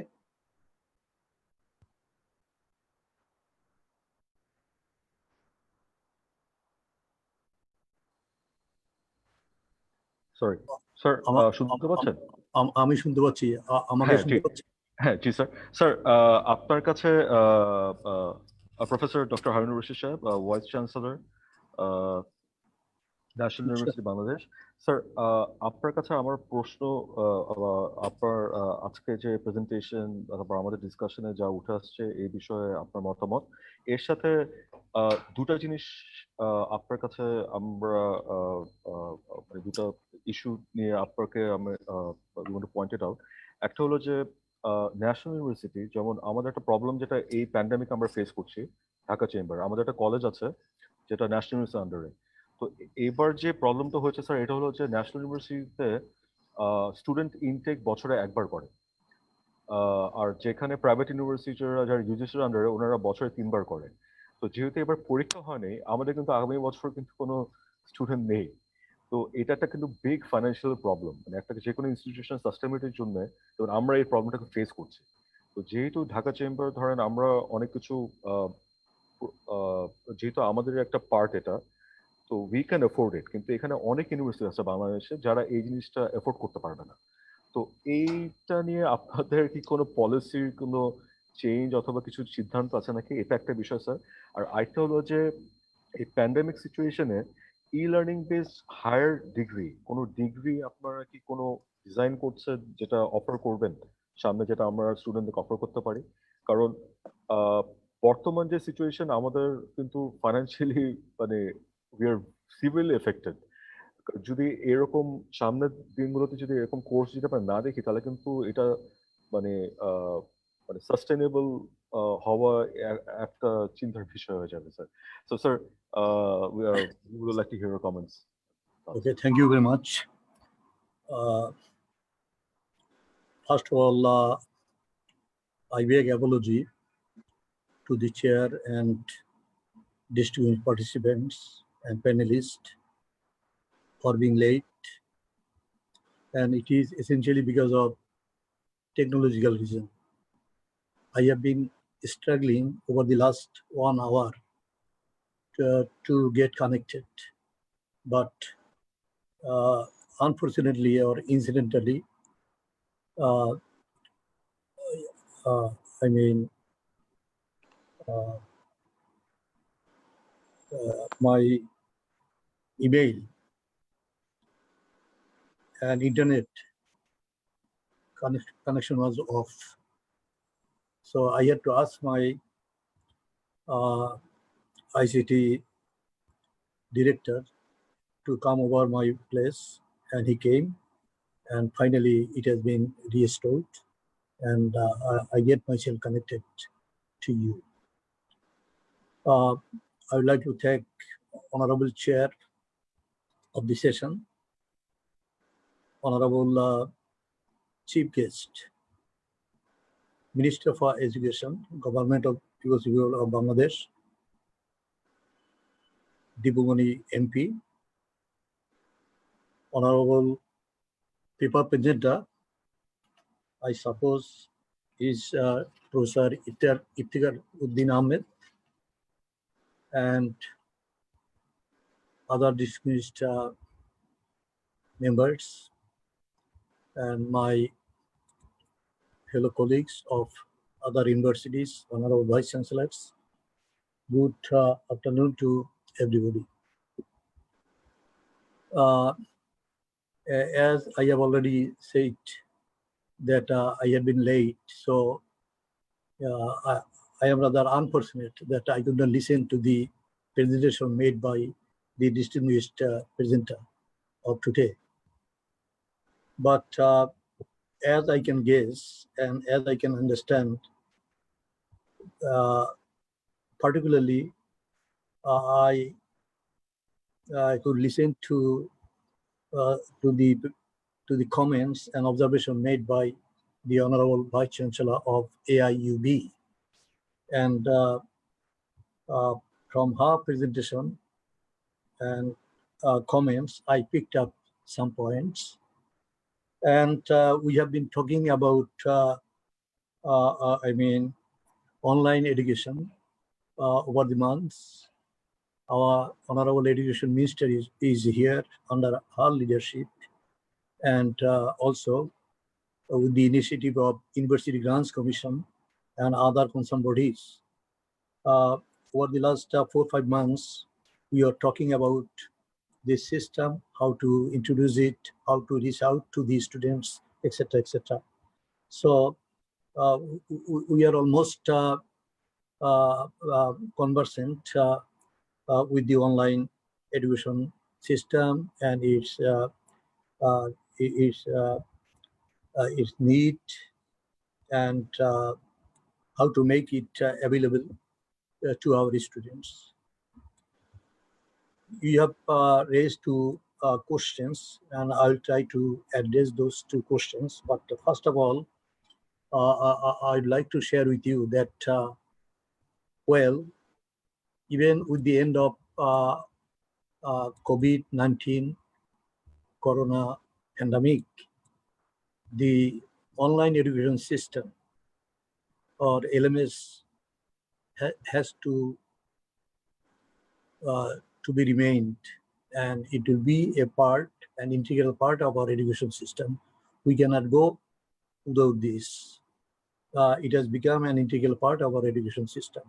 And corona pandemic may be seen as a wake-up call for us. So, but I would like to thank and express our gratitude to our Honorable Prime Minister, who came out with a program called Digital Bangladesh in the year 2008 during the time of the elections. That was in the election manifesto. Had there been no Digital Bangladesh, and if we were in analog Bangladesh, we could not even hold this to today's event. So this is the role the leadership with a vision can play in the overall development of the country. I think, let me say a few words about National University. As you all are aware of, that it is not only the largest university in Bangladesh, it is one of the largest universities in the world. We have 2,260 colleges being affiliated with National University, spread all over the country, I mean Bangladesh.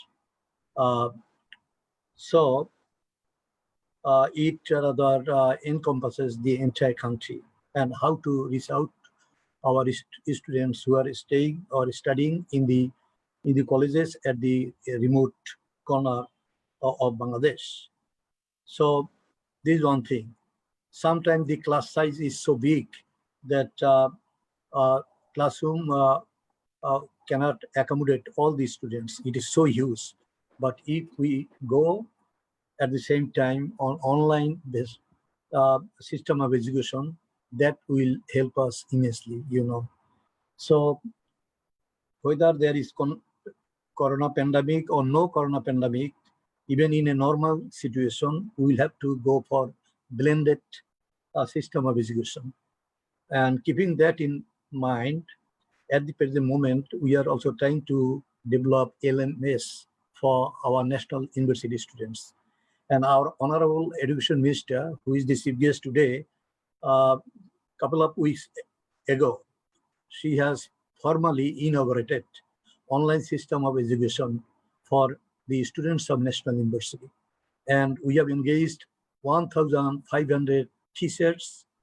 I mean, we made a selection among more than 60,000 teachers are with National University, and we have selected 1,500, and they will deliver 17,500 lectures through online, through Zoom or other social media. Lectures will be recorded, and students will have access to those lectures anytime. We are also thinking of developing some platforms and also studio in different colleges in different parts of the country. And I think I should not take much more time.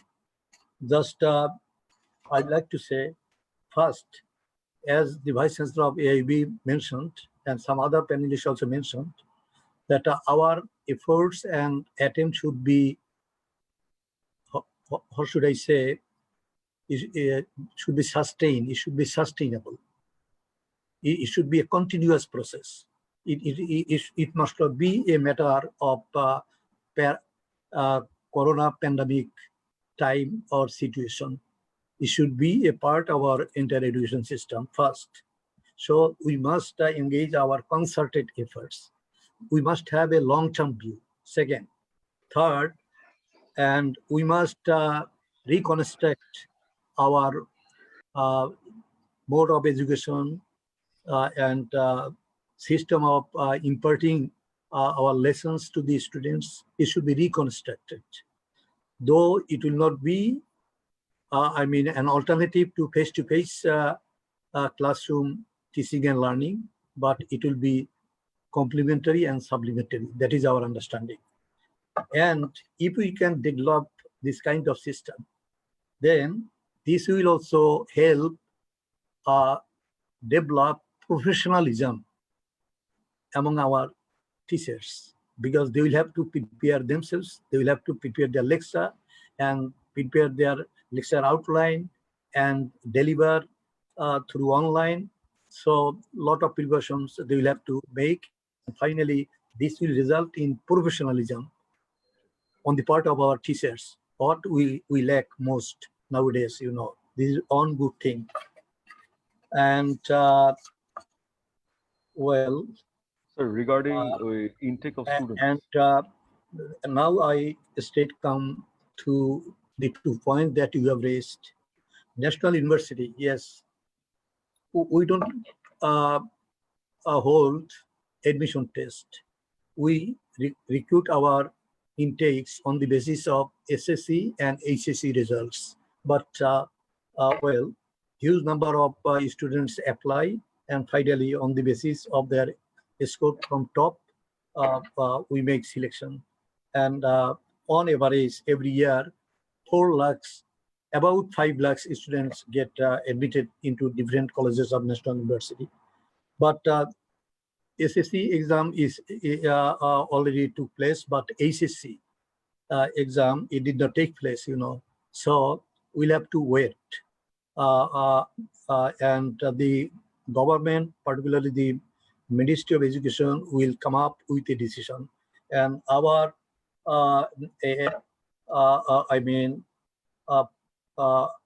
what should be our approach in respect of next admission of students into different classes. That will depend essentially on the decision of the Ministry of Education, and they are seriously thinking about it, as I know. And if it is not there, then it is not only National University and our affiliated colleges will suffer, rather whole higher education system will be stalled, in this sense that what about all other public universities? We have more than about 45 public universities in Bangladesh. So they will have to go for admission test. And if there is the exam of HSC level does not take place, then how to go for admission test of the students for their admission into tertiary level. So we'll wait for the decision of the Ministry of Education.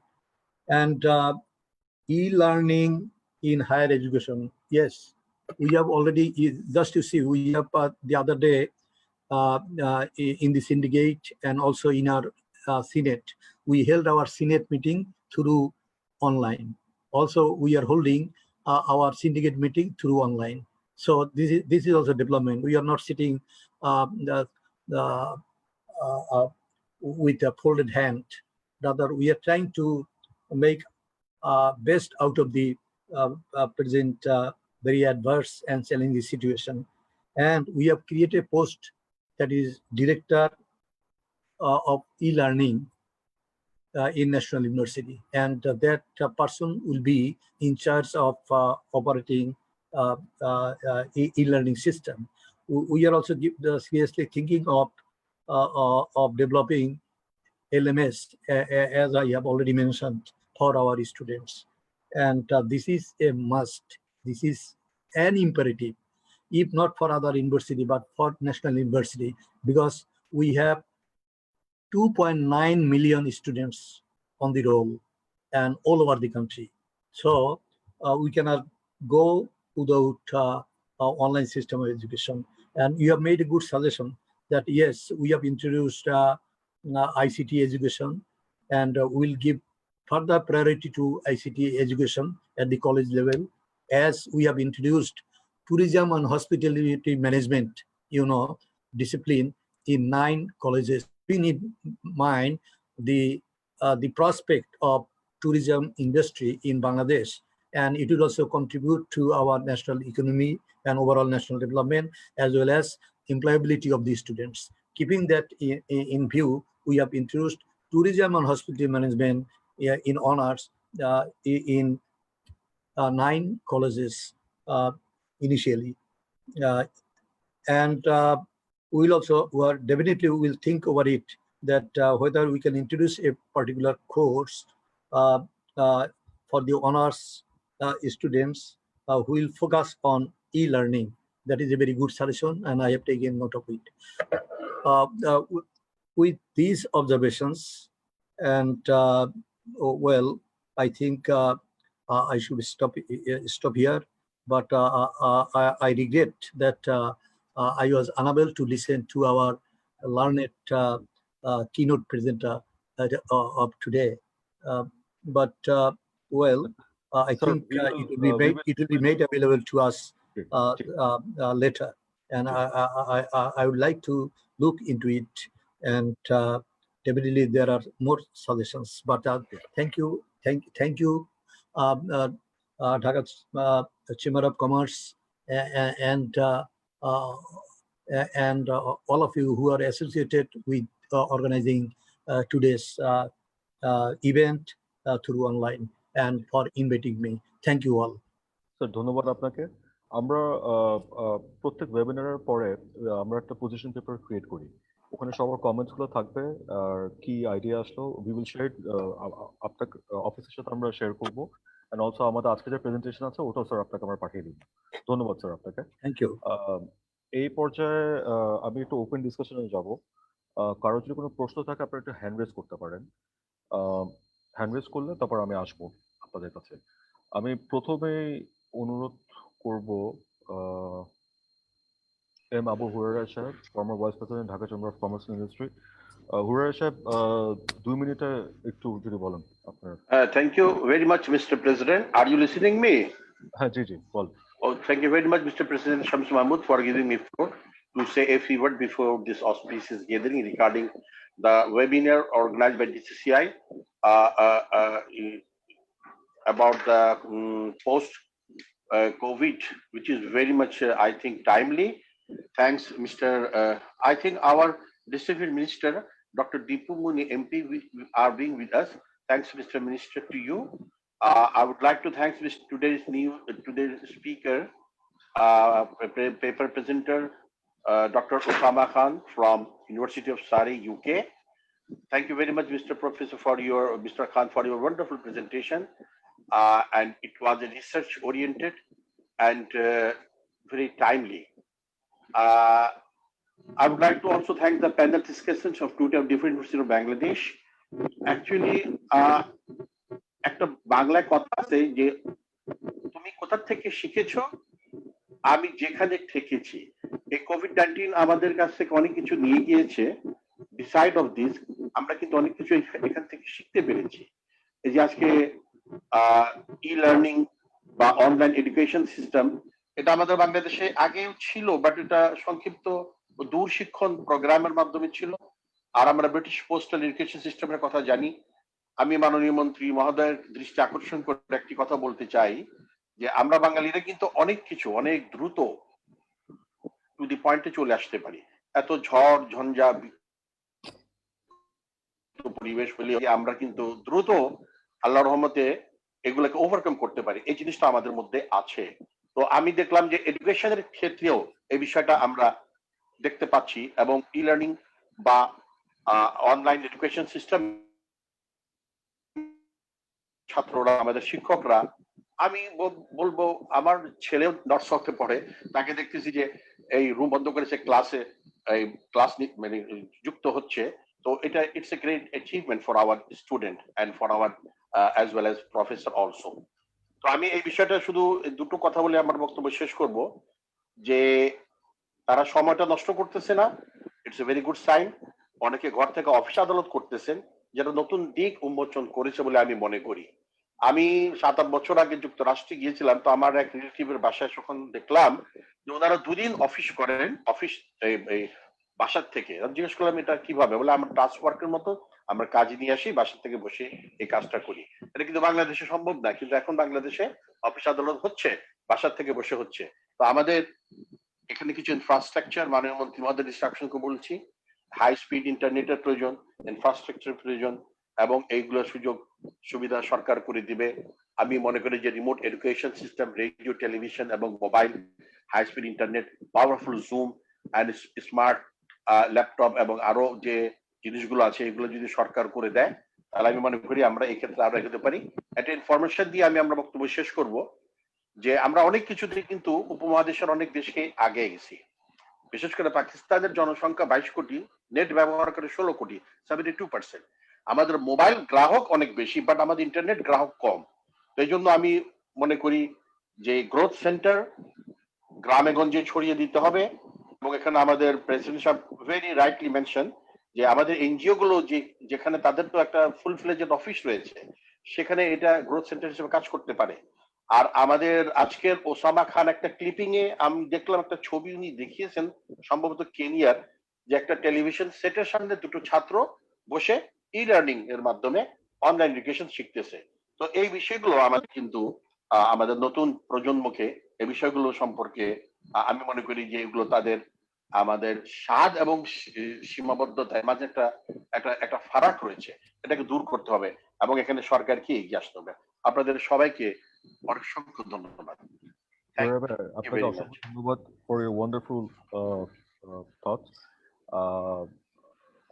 ছোট করে আপনি খুব সুন্দর অনেকগুলো কথা বললেন। So আমি আশা করি আমাদের আজকের মাননীয় অতিথি উনি এটা বিবেচনা আনবে। একটা জিনিস হলো যে আমরা যেটা দেখছি যে ধরেন আমরা ইউনিভার্সিটি নিয়ে কথা বলছি, কিন্তু বাচ্চাদের যেটা হচ্ছে যে আমরা যখন প্যান্ডেমিক শুরু হলো আমরা ই লার্নিং এর জুম গুগল ক্লাসরুম দিয়ে ক্লাস শুরু করলাম। কিন্তু এখন যখন ইকোনমিটা ওপেন আপ হচ্ছে, ধরেন যেখানে বাবা মা দুজনেই কাজ করে, এখন ওনারা যখন কাজে চলে যাচ্ছে তাহলে বাচ্চাটাকে কে পড়াবে? এখন এইটা কিন্তু একটা নতুন একটা চ্যালেঞ্জ হিসেবে আসছে সামনের দিকে। এখন কে থাকবে, কে পড়াবে? কারণ কোর্স ওয়ার্ক গুলো তো একজনের করতে লাগবে। আমি অফিস থেকে 7টার দিকে আসি, আমি তো ওর সাথে টাইম দিব নাকি আমি ওর হোমওয়ার্ক গুলো নিয়ে হেল্প করবো? তো এই জিনিসগুলো আমাদের এখন বিবেচনা আসতে লাগবে। এটা আমাদের জন্য একটা লার্নিং কার্ভ, এখান থেকে we have to go forward, we have to find a solution and go forward. ধন্যবাদ। এই পর্যায়ে আমি অনুরোধ করব জনাব Riyad Hossain, former Vice President, Dhaka Chamber of Commerce and Industry. Riyad, you have 2 minutes. Your thoughts, Yeah. please. Thank you, Mr. President, for giving me the floor. Assalamu alaikum to everyone. Special thanks to Honorable President for arranging such a timely initiative. I welcome our Honorable Chief Guest, Honorable Minister Dipumoni Madam, for giving us a valuable time. I will just touch point some few suggestions and opinions from my side as far hearing to the facts and great points that have come through during this discussion periods. So keeping that in mind, few points that I have noted down listening to all our prestigious speakers. So with or without COVID, আমাদের বাংলাদেশের সিনারিওতে technology adaptation is a must for our nation right now to provide education for all in every parts of the country. I think this is the perfect time that we can reach out to the students, especially in the rural areas, and highly feel that we should make the utilization of the digital infrastructure of Bangladesh, especially utilizing the UTCs to e-learning as well as exams. Keeping that in mind, some few points I would like to raise today on the discussion period. Number one, I strongly feel that we should have a strong proctoring solution, and online examination must be taken to ensure that the deliverables of the education and the students' learning. Number two, as far as our Honorable DC of AIUB mentioned, this is a year of collaboration. Hence, I believe we should build a skilled workforce and collaborate along with each other to provide not only better education, but contribute to the economy and also contribute to the ecosystem by collaborating with online courses inside and outside Bangladesh. We should think to revisit our policy on collaboration with the international market and feel that the skill sets and the trainings which has been given around the world, this is the perfect scenario. This is the perfect time that I believe that we should adapt and collaborate to ensure better education for all of us. Number three, I think we should have a PPP with overseas players to revamp the online payment system. আমি ইতিমধ্যে জানতে পেরেছি বা since I am from the e-learning software based company, আমাদের এই জায়গাটায় খুব problem হয় when we collaborate with international companies যারা আপনার different skill set training দিচ্ছে, but unfortunately বাংলাদেশ থেকে স্টুডেন্টরা ট্রেনিং গুলো নিতে পারছে না because আমাদের payment system allow করছে না to reach out to those training courses and get those courses online with them. So I would strongly request our Honorable Minister to take a strong look into that. And lastly, but not least, assessment from the remote location is a need of the hour. Even after COVID, this could be quite useful. So amra jodi strongly collaboratively কাজ করি, I believe that Honorable President, as he has mentioned, that this is the time of collaboration. This is the time of learning. This is the time of contributing. I strongly believe that we should all work together as a team to build this nation together. Thank you so much, Mr. President, for your time. Thank you. Thank you, Riyad, for your wonderful comments. এই পর্যায়ে আমি অনুরোধ করব major Murshidul Azad সাহেব। Sir, আপনি যদি if you can সুন্দর কইছে দেখছো Major Murshidul Azad Shahab. Am I audible? Yes, you're audible. Please. Thank you, sir, for giving me the floor. So there is an old saying that everything comes with its own default advantage and disadvantage. So e-learning is not an exception one. And thanks for your wonderful and eye-opening plus vision-widening inputs and lectures. At least we could get rid of the myopic outlook of e-learning. And we have learned many more options in this platform.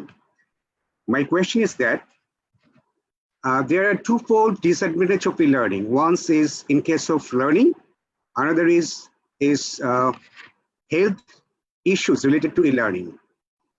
Well, learning disadvantage, this can be overcome by efficient use of electronic platform and efficiency of personal efficiency of host or administrator. But there are other health hazards because health comes everywhere, whether it's education, entertainment, or sports, whatever.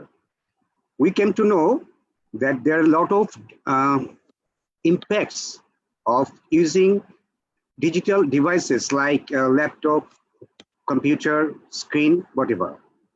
There is serious eye strain. There is low frequency electromagnetic radiation that causes biological health hazard. There are other social psycho impacts like social depression, then sleep deprivation, then obesity. Since the majority of the stakeholder of e-learning is our students or younger generation, and younger generation we are talking about, we are dealing with, their virtual space is endless, but physical space is very limited. They love to play soccer in laptop, not in the ground. So in this case, if we implement e-learning, it will add another 3 to 4 hours to their already overindulgence of digital device. So I think it will create a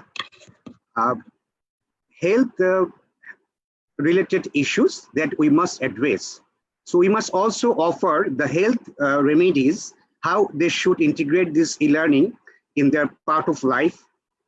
We should give this motivation in the same platform, means in the e-learning platform also, how to use it, when to use it, what to do, what they should eat. They should eat fresh vegetables, they should walk a mile, they should erase their green patch of surroundings, they should sit properly with the appropriate posture when using electronic gadget. Then they should keep their eye distance between monitor and eye minimum 20 inch. So all this educational part should come offered in the same platform, so that in the aftermath, we don't again suffer from medical or underlying conditions, health underlying conditions. I think this is a very important issue that we should offer. Thank you. Thank you so much, Major Murshid Azad. I think আপনি একটা খুব ভালো একটা point raise করেছেন। আমার একটা personal experience বলি, আমার বাচ্চা হি ইজ 4 years old। তো এই 4 বছর I have tried my best okay TV না দেখতে দেওয়া, সেলফোন যাতে না দেখে, স্ক্রিন টাইম যাতে না দিই। কিন্তু এখন I am forced, or school is now online. তো এখন ওর স্ক্রিন টাইমে আই এম সিইং প্রবলেমস, মানে সো আই এম ফোর্সড, কিছু করার নাই দেখে এখন মানে he is doing a Google class through laptop. But on the plus side, he's a very quick learner. So আমাদের বাচ্চারা কিন্তু অনেক তাড়াতাড়ি অনেক কিছু পিক করে, কিন্তু স্ক্রিন টাইম এত বছর ধরে আমি দিই নাই, কিন্তু এখন আমি ফোর্স টু গিভ ইট। তো আই ক্যান সি যে চোখে স্ট্রেন পড়ে, ইয়ে পড়ে। বাট আই থিঙ্ক আমাদের যখন পলিসি, এডুকেশন মিনিস্ট্রি যদি কোনো পলিসি করে থাকে, এই জিনিসগুলো যাতে ওনারা আমলে নেয়, because I think it's a very important point. আর আই থিঙ্ক এরই মধ্যে মনে হয় আমাদের মিনিস্ট্রি অফ এডুকেশন অলরেডি সব আই থিঙ্ক উপজেলায় মনে হয় একটা করে ডক্টর নিয়োগ দিচ্ছে, একটা সাইকিয়াট্রিস্ট অথবা ইয়ে করার জন্য, মেন্টাল হেলথের দিকটা যাতে দেখে সব স্টুডেন্টদের জন্য, which I think is the right direction and a good step by the government of Bangladesh. Thank you. Thank you. এই পর্যায়ে আমি আজকের open ডিসকাশনে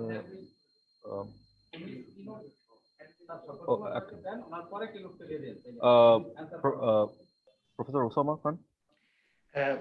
Thank you very much. I'm sure I got my fair share of sharing my experience with you, but আমি তিনটা জিনিস নিয়ে একটু কথা বলতে চাচ্ছি। তিনটা বিষয়ে আমার কাছে মনে হয় খানিকটা মিথ বাস্টিং করা দরকার। একটা জিনিস আমি মানে কিছুক্ষণ আগে আমার মনে হয় যে mister Riyad Hossain was talking about proctoring. Online proctoring is actually a very ill thought through technology, unfortunately. আমার কাছে মনে হয় পৃথিবীর লার্জেস্ট অনলাইন প্রক্টরিং যারা অফার করছে, they don't necessarily offer something that is suitable for timed exam. Timed exam এর so টেকনোলজিটা আমার কাছে মনে হয় পুরোপুরি ডেভেলপ করা হয়নি এখনো। আর আরেকটা জিনিস আমি বলবো, আমাদের এই যে obsession, the only way you can assess somebody have learned is exam, which is bound by time, is actually counterproductive to learning and skill development. So আমাদের এই অবসেশন থেকে বের হয়ে আসতে হবে। আমাদের কোন একজন স্পিকার বলেছিলেন, আমি এখন নামটা মনে করতে পারছি না, আপনি বলেছিলেন যে আমার মনে হয় এটা doctor Ishtiaq who highlighted it, that industry provide problem to the student, to the university, and the university solve the problem, and that's how we should assess. That is the best way. তার জন্য কিন্তু কোনো online প্রক্টরিং এর দরকার নেই, আমাদের exam ধরার দরকার নেই, আমাদের খাতা পর খাতা মার্ক করার দরকার নেই। আমরা কিন্তু বাঞ্চ অফ স্টুডেন্টকে বলতে পারি, তোমরা ইলেকট্রিক্যাল ইঞ্জিনিয়ারিং স্টুডেন্ট, এই একটা প্রবলেম একটা ইলেকট্রনিক কোম্পানি এই মুহূর্তে সলভ করতে পারছে না, তোমাদেরকে এই প্রবলেমটা দেওয়া হলো, তোমরা দেখি কতভাবে এই প্রবলেমটা সলভ করতে পারো। সো আমার প্রথম মিথ বাস্টিং উড বি, আমরা এডুকেশনিস্টরা অনেক চেষ্টা করছি আমাদের একাডেমিক ওয়ার্ল্ড এবং পৃথিবীকে এক্সাম থেকে বের হয়ে আনার জন্য। কিভাবে আমরা exam, Dr. Hanna Rashid also mentioned that taking exam is becoming an issue for a large institution that he leads. So আমরা যদি আমাদেরকে স্বাধীন করতে পারি যে আমাদের এক্সাম নেওয়া লাগবে না, আমাদের রিয়েল লাইফ প্রবলেম সলভ করতে হবে, তাহলে সেটা খুব ভালো হবে। এটা একটা জিনিস। আর আরেকটা জিনিস আমি কুইকলি বলবো যে এই current প্যান্ডেমিকে there seems like a proliferation of এই ধরনের ডেলিভারি, মানে আমরা এখন একটা ইন্টারেক্টিভ ডেলিভারি করছি, এটা আসলে খুব ভালো একটা জিনিস। আমরা সবাই সবার কথা শুনছি, শিখছি একজন আরেকজনের কাছ থেকে। বাট এই যে টিচাররা মাইন্ডলেসলি 1 ঘন্টা 2 ঘন্টার লেকচার জুমে দিচ্ছে, এটার চাইতে ইনএফেক্টিভ এডুকেশন আর কিছু হতে পারে না। সো আমি ইউনিভার্সিটি অফ সারিতে মার্চ থেকে সমস্ত লেকচার জুমে দেওয়া ব্যান করে দিয়েছি। No one, I have 1,500 academic, 17,000 students. No one at University of Surrey can deliver a lecture live on Zoom. All lectures has to be recorded in broken pieces in 20 minutes, because TED Talk 20 minutes এ কেন? 20 minutes হচ্ছে একটা optimal time মানুষ concentrate করতে পারে। And এই যে mister মুর্শিদ আজাদ বললেন ব্রেক নেওয়া, আমি 20 মিনিট পরে গিয়ে একটু হেঁটে আসলাম, ফ্রেশ এয়ার নিয়ে আসলাম, আবার ভিডিওটা শুনলাম। So flip classroom-এর কথা বলেছেন Professor Carmen. That's exactly what we implemented across the universities. সব লেকচার রেকর্ড করা হবে 20 মিনিটের ভাগে ভাগে, সেগুলো স্টুডেন্টরা শুনবে। তারা শুধুমাত্র ক্লাসরুমে আসবে, এই আগামী সপ্তাহ থেকে আমার ছাত্ররা ফেরত আসছে, তারা ক্লাসরুমে আসছে সোশ্যালি ডিস্টেন্ট ওয়েতে টিউটোরিয়াল করার জন্য, ইন্টারাকশন করার জন্য, ল্যাব করার জন্য। কিন্তু লেকচার সবকিছু তারা রেকর্ডে শুনে নেবে। লেকচারের জন্য আমরা জুম ব্যবহার করব না। আমরা জুম দিয়ে লেকচার করেছি 1 মাস, ছাত্ররা সবাই ক্যামেরা অফ করে, আমরা জানিও না ওরা আছে কি আছে, ওরা কি শুনছে কি শুনছে না, ঘুমিয়ে পড়েছে কি ঘুমিয়ে পড়েনি। আমরা খুবই ইনএফেক্টিভ একটা জিনিস। তো দুইটা জিনিস আমি জাস্ট হাইলাইট করলাম এখানে। Let's liberate ourselves from exam, work with the industry to get the problem and let our students solve them. And secondly, let's also myth past যে জুমে লেকচার দিলেই আমাদের অনলাইন এডুকেশন হয়ে গেছে। ভিএলই তে সুন্দরভাবে material দিয়ে আমরা কিন্তু হাইব্রিড এডুকেশন করতে পারি, ফ্লিপ ক্লাসরুম করতে পারি। অসংখ্য ধন্যবাদ। Thank you so much, Professor Osama Khan. Uh, uh, very important points you raised and explanation. So I think it's good for thought. এই পর্যায়ে আমি অনুরোধ করব শঙ্কর রয় সাহেবকে, আপনি যদি একটু 2 মিনিটে আপনার বক্তব্য দেন। আচ্ছা, ধন্যবাদ স্যার। মাননীয় মন্ত্রীকে আমার আন্তরিক অভিনন্দন, সব প্যানেলিস্টকে ধন্যবাদ জানাচ্ছি। অনেক মনোযোগ দিয়ে লেকচারগুলি শুনতেছিলাম, খুবই অত্যন্ত ইউজফুল। তো আমি এটা আমার ব্যক্তিগত মতামত যে, এবং সবাই আরো অন্যরাও মতামত দিয়েছেন যে মানে অনলাইন ক্লাস বা digital class can't be substitute of physical class বা classroom class. So with the improvement of the COVID, আমাদের বাংলাদেশে ইনশাআল্লাহ আমরা we are seeing the gradual improvement. আমাদের এখন this is the high time to think to go back slowly, maintaining the social distance. And the Dhaka Chamber Business Institute, I have been associated with last for 14 years. I am the sole trainer of the supply chain. I pioneered in this course. তা আমার মনে হয় এখন আমরা regularly একটু start করা উচিত যে আমরা একটু অফলাইন ক্লাসে বা ক্লাসরুম ট্রেনিং এ আমরা যেতে পারি কিনা। তা আমি মাননীয় প্রেসিডেন্টকে অনুরোধ করবো এই জিনিসটা যেন একটু মনোযোগ দেওয়ার চিন্তা করেন, এবং জয়নাল সাহেব আছেন আমাদের, সবসময় ইন্টারাক্ট করেন আমাদের, এই ব্যাপারটা আস্তে আস্তে বলতে। আমি পার্টিসিপেন্টের সঙ্গে কথাবার্তা বলেছি, অনেকে রাজি হচ্ছে। যেমন কিছুদিন আগে ব্রাক লার্নিং সেন্টারে তারা একটা অ্যানাউন্স করেছে অক্টোবরের 2 তারিখে একটা ট্রেনিং হবে, ক্লাসরুম ট্রেনিং। তো আস্তে আস্তে কিন্তু আমরা we are going back to the normalcy. তো এই জিনিসটা চিন্তা করা উচিত যে ইলেকট্রনিক বা ডিজিটাল এটা আমরা এমব্রাস করব, আমরা এটা প্যারালালি চলবো। বাট আমরা আমার মনে হয় একটু এই ব্যাপারটা চিন্তা করলে ভালো হয়। মাননীয় মন্ত্রীকে অনুরোধ করবো ইউনিভার্সিটি, কলেজ, স্কুলগুলা খোলার ব্যাপারে একটু চিন্তা করা। প্লাস আমরা যেটাতে আছি, আমরা যে ইনস্টিটিউশনে আছি ডিবিআইটা যেন আস্তে আস্তে একটু অফলাইনের দিকে চলে যাই। ধন্যবাদ। ধন্যবাদ শঙ্কর সাহেব।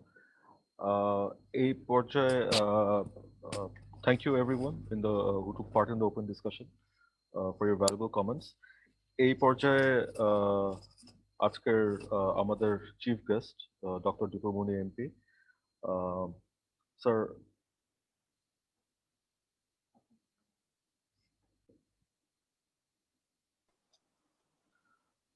Yes, sir. Sir, I would like to welcome our chief guest, Dr. Dipumuni MP, Honorable Minister, Minister of Education, Government of the People's Republic of Bangladesh.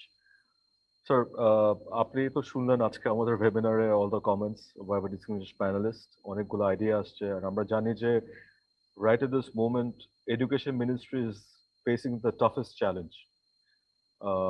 And we have seen that you have taken a very proactive role. সামনের দিনগুলোতে কিভাবে এই Covid সিচুয়েশনের পরে কিভাবে আমরা এগিয়ে যাব এটা নিয়ে আপনারা এখন চিন্তা করছেন, পলিসি নিচ্ছেন। তো একটা জিনিস এখানে বারবার উঠে আসছে যে লং টার্ম পলিসি লাগবে আমাদের, যেখানে e-learning should be integrated into the curriculum. তো এই ব্যাপারে আর অলসো একটা জিনিস আছে যে অ্যাফোর্ডেবিলিটি অফ ইন্টারনেট। আমার যদি আসলে প্রান্তিক সবার কাছে যেতে লাগে, এখানে যদি 11% একটা হাউস হোল্ড ইনকামের যে আয় করি ইন্টারনেটের উপর যায়, এটা একটু একটা ডিজিটাল ডিভাইড ক্রিয়েট করে ফেলে। তো এই ব্যাপারে আপনার মন্ত্রণালয় কি চিন্তা করছেন, আপনাদের কি পরিকল্পনা? তো স্যার, আপনার বক্তব্য। অনেক ধন্যবাদ। আমি প্রথমেই ডিসিসিআই কে ধন্যবাদ জানাই এই রকমের একটি ওয়েবিনার আয়োজন করবার জন্য এবং আমাকেও এর সঙ্গে যুক্ত হবার সুযোগ করে দেবার জন্য। আমি এক্ষুনি শুনছিলাম প্রফেসর উসামা খান, তিনি বলছিলেন যে লেকচারগুলোর ডিউরেশন 20 মিনিটের, হ্যাঁ, অপটিমাল ডিউরেশন, যেটা এরপরে খুব বেশি আর কনসেন্ট্রেশন থাকে না। তো আমরা এই আলোচনাটা কিন্তু 2 ঘন্টা 10 মিনিট ধরে করছি। অবশ্যই এর মধ্যে অনেক বক্তা এসছে, সেই জন্য আশা করি আমরা সবাই ধৈর্য হারিয়ে ফেলিনি। আমি প্রথমে যেটি বলবো সেটি হচ্ছে যে এই প্যান্ডেমিকটি, এই করোনার প্যান্ডেমিকটি, এটি তো একটি বড় ক্রাইসিস, একটি বৈশ্বিক সংকট। সেই আমি সবসময় বিশ্বাস করি যে কোনো সংকটের মধ্যেও অনেক সম্ভাবনা থাকে এবং আমাদের এই শিক্ষার ক্ষেত্রে বিশেষ করে এবারে আমরা সত্যি দেখতে পাচ্ছি যে এই সংকটের মধ্যে, এই সংকট উত্তরণের চেষ্টার মধ্য দিয়ে আমাদের কিন্তু অনেক সম্ভাবনার দ্বার খুলে গেছে। আমরা যে শিক্ষা ব্যবস্থাতে, যে ডেলিভারি মেথডে আমরা হয়তো বা 2-4-5 বছর পরে আমাদের যেতেই হতো, কারণ আমরা এখন 4th ইন্ডাস্ট্রিয়াল রেভলিউশনের কথা বলছি, আমরা আমাদের ডেমোগ্রাফিক ডিভিডেন্ড অর্জন করবার কথা বলছি, আমরা আমাদের ভিশন 2041 অ্যাচিভ করার কথা বলছি, আমরা এসডিজি 4 সেটি অর্জন করবার কথা বলছি।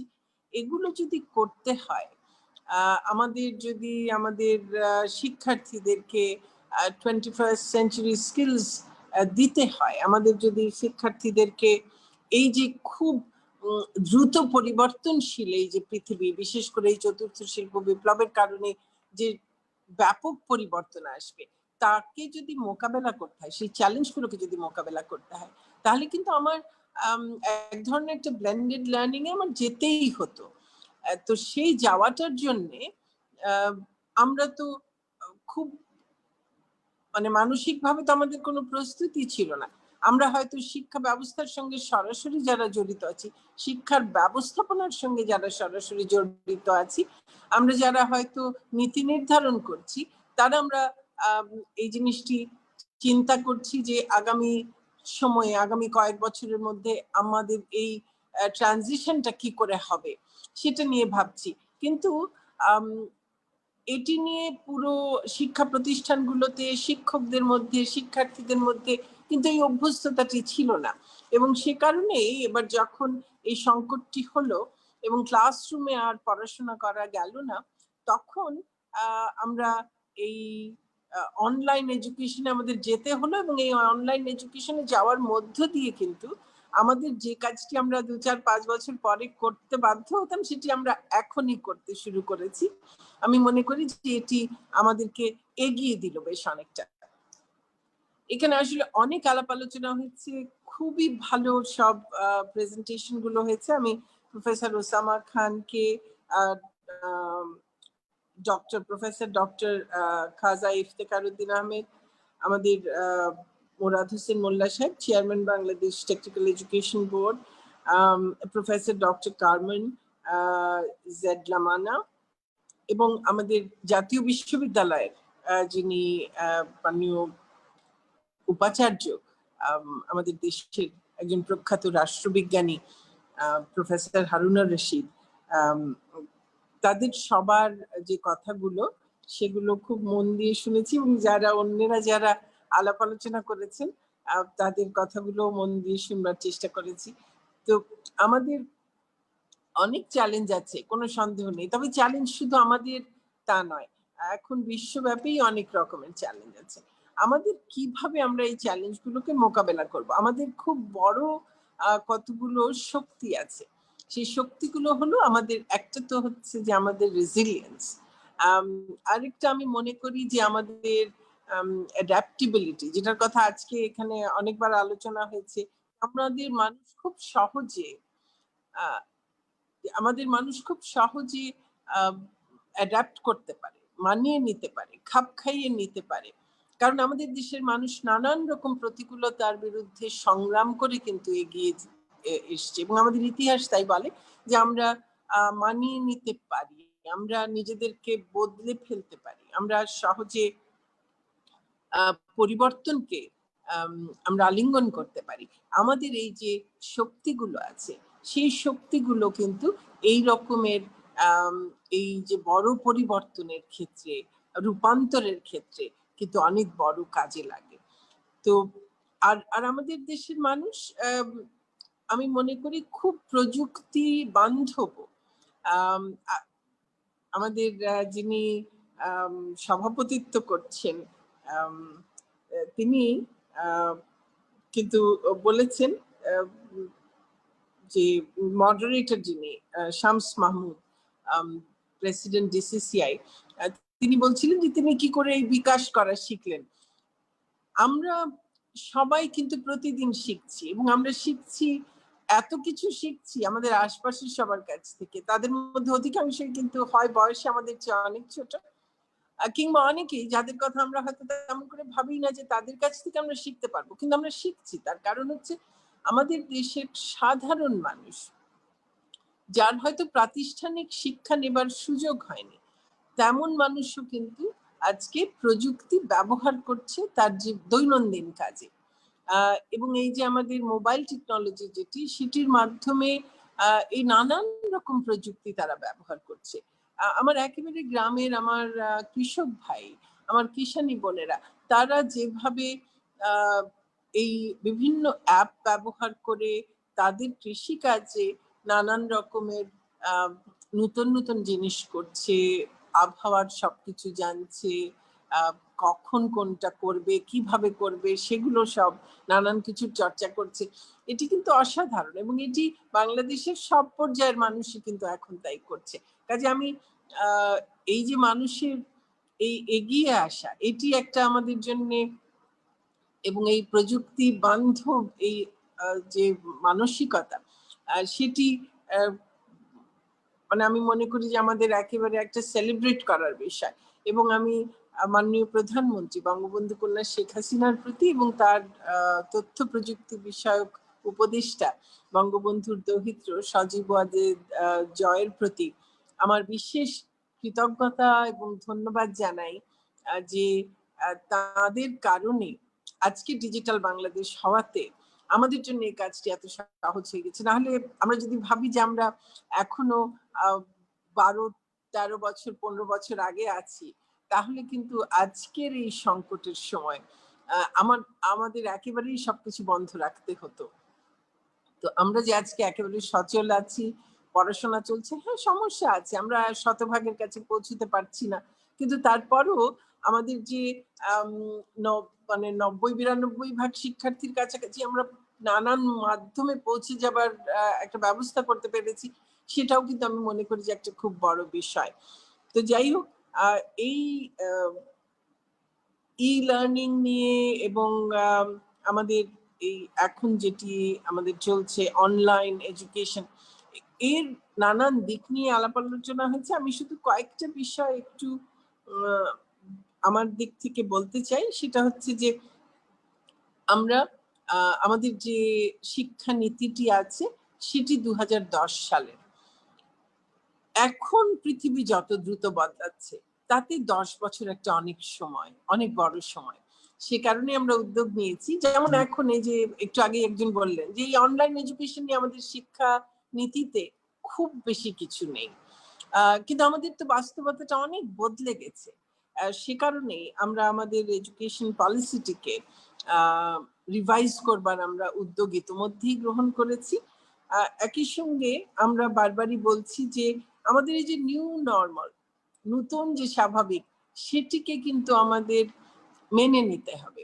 এবং শুধুমাত্র আমি আগেই যেটি বললাম যে আমাদের হয়তো 2, 4, 5 বছর বাদে এটিতে যেতেই হতো, সেটি এখন আমরা করছি। অর্থ হলো যে আমাদের এই পোস্ট কোভিড সিচুয়েশনে এটি চলে যাবে না। আজকে অনলাইন এডুকেশন এসছে, পোস্ট কোভিড সিচুয়েশনে এটি ব্লেন্ডেড এডুকেশন হয়ে যাবে। আমার ক্লাসরুমেও আমি ক্লাস করব, তার সঙ্গে সঙ্গে আমি এই অনলাইন এডুকেশন এটিও আমি চালু রাখবো। তার আরো কারণ হচ্ছে, যে কারণে বলছি যে এটি আমাদের করতেই হতো, সেটি হলো আমাদের কিন্তু এই দ্রুত পরিবর্তনশীল সময়ের জন্য আজকে যে দক্ষতা আমার একজন শিক্ষার্থী অর্জন করছে এবং সে তার কোনো একটা কর্মজগতে প্রবেশ করছে, সেটি চাকরি হোক, সেটি নিজের ব্যবসা হোক, যাই হোক, সেখানে কিন্তু দ্রুতই তার নতুন দক্ষতা অর্জন করবার প্রয়োজন হবে, তার নিজের দক্ষতাটাকে আরো বাড়িয়ে নেবার প্রয়োজন হবে, অর্থাৎ রিস্কিলিং এর প্রয়োজন হবে, আপস্কিলিং এর প্রয়োজন হবে। এবং সেটি তখন কিন্তু তার পক্ষে আবার সেই শিক্ষা প্রতিষ্ঠানে ফেরত এসে সে কাজটি করার সুযোগ হবে না অধিকাংশের ক্ষেত্রেই। তাহলে সে কি করে সেই তার দক্ষতাকে বাড়িয়ে নেবে, নতুন দক্ষতা অর্জন করবে? সেই ক্ষেত্রে এই অনলাইন এডুকেশন তাকে সেই সুযোগটি দেবে। এবং আমি মনে করি যে আমাদের আগামী দিনের শিক্ষার্থীদের একটা বড় অংশ হবে এরাই, যারা রিস্কিলিং এর জন্য আসবে, যারা আপস্কিলিং এর জন্য আসবে। এবং সেই ক্ষেত্রেই আমাদের মডিউলার এডুকেশনের দিকে আমাদের মনোযোগ দিতে হবে। আজকে আমি একটি ডিগ্রি করেছি, আমি আবার আমাকে আপস্কিল করবার জন্য আমি আরেকটি আবার নতুন ডিগ্রি করতে আসতে পারবো, তার কিন্তু কোনো ঠিক নেই। এবং আমার সেই আবার 3-4 বছর আরেকটি ডিগ্রি করবার বা 2 বছর আরেকটি ডিগ্রি করবার আমার সুযোগ নাও থাকতে পারে। কিন্তু আমার সুযোগ থাকা উচিত যে ডিগ্রিটাকে ভেঙে ভেঙে নানান মডিউলে পরিণত করে আমি যে কোনো মডিউল, একটি একাধিক অনেক মডিউল আমি পড়তে পারলাম, আমি শিখতে পারলাম, সেটি থাকতে হবে। এখন মাল্টিডিসিপ্লিনারি অ্যাপ্রোচের খুব বড় প্রয়োজন হয় নানান ক্ষেত্রে। আমি কেন আমার যে শিক্ষার্থী সাহিত্য নিয়ে পড়ছে, সে যদি তার প্রয়োজন হয়, সে কেমিক্যাল ইঞ্জিনিয়ারিং এর কোনো জিনিস নিয়ে তার জানার প্রয়োজন হতে পারে। আজকে যে কেমিক্যাল ইঞ্জিনিয়ার হচ্ছে, যে এনভায়রনমেন্টাল ইঞ্জিনিয়ারিং পড়ছে, তার মানে এই নয় যে সে ইকোনমিক্স এর কোনো কিছু পড়তে পারবে না, কিংবা সোশিওলজি কিংবা সাইকোলজির কোনো কিছু পড়তে পারবে না।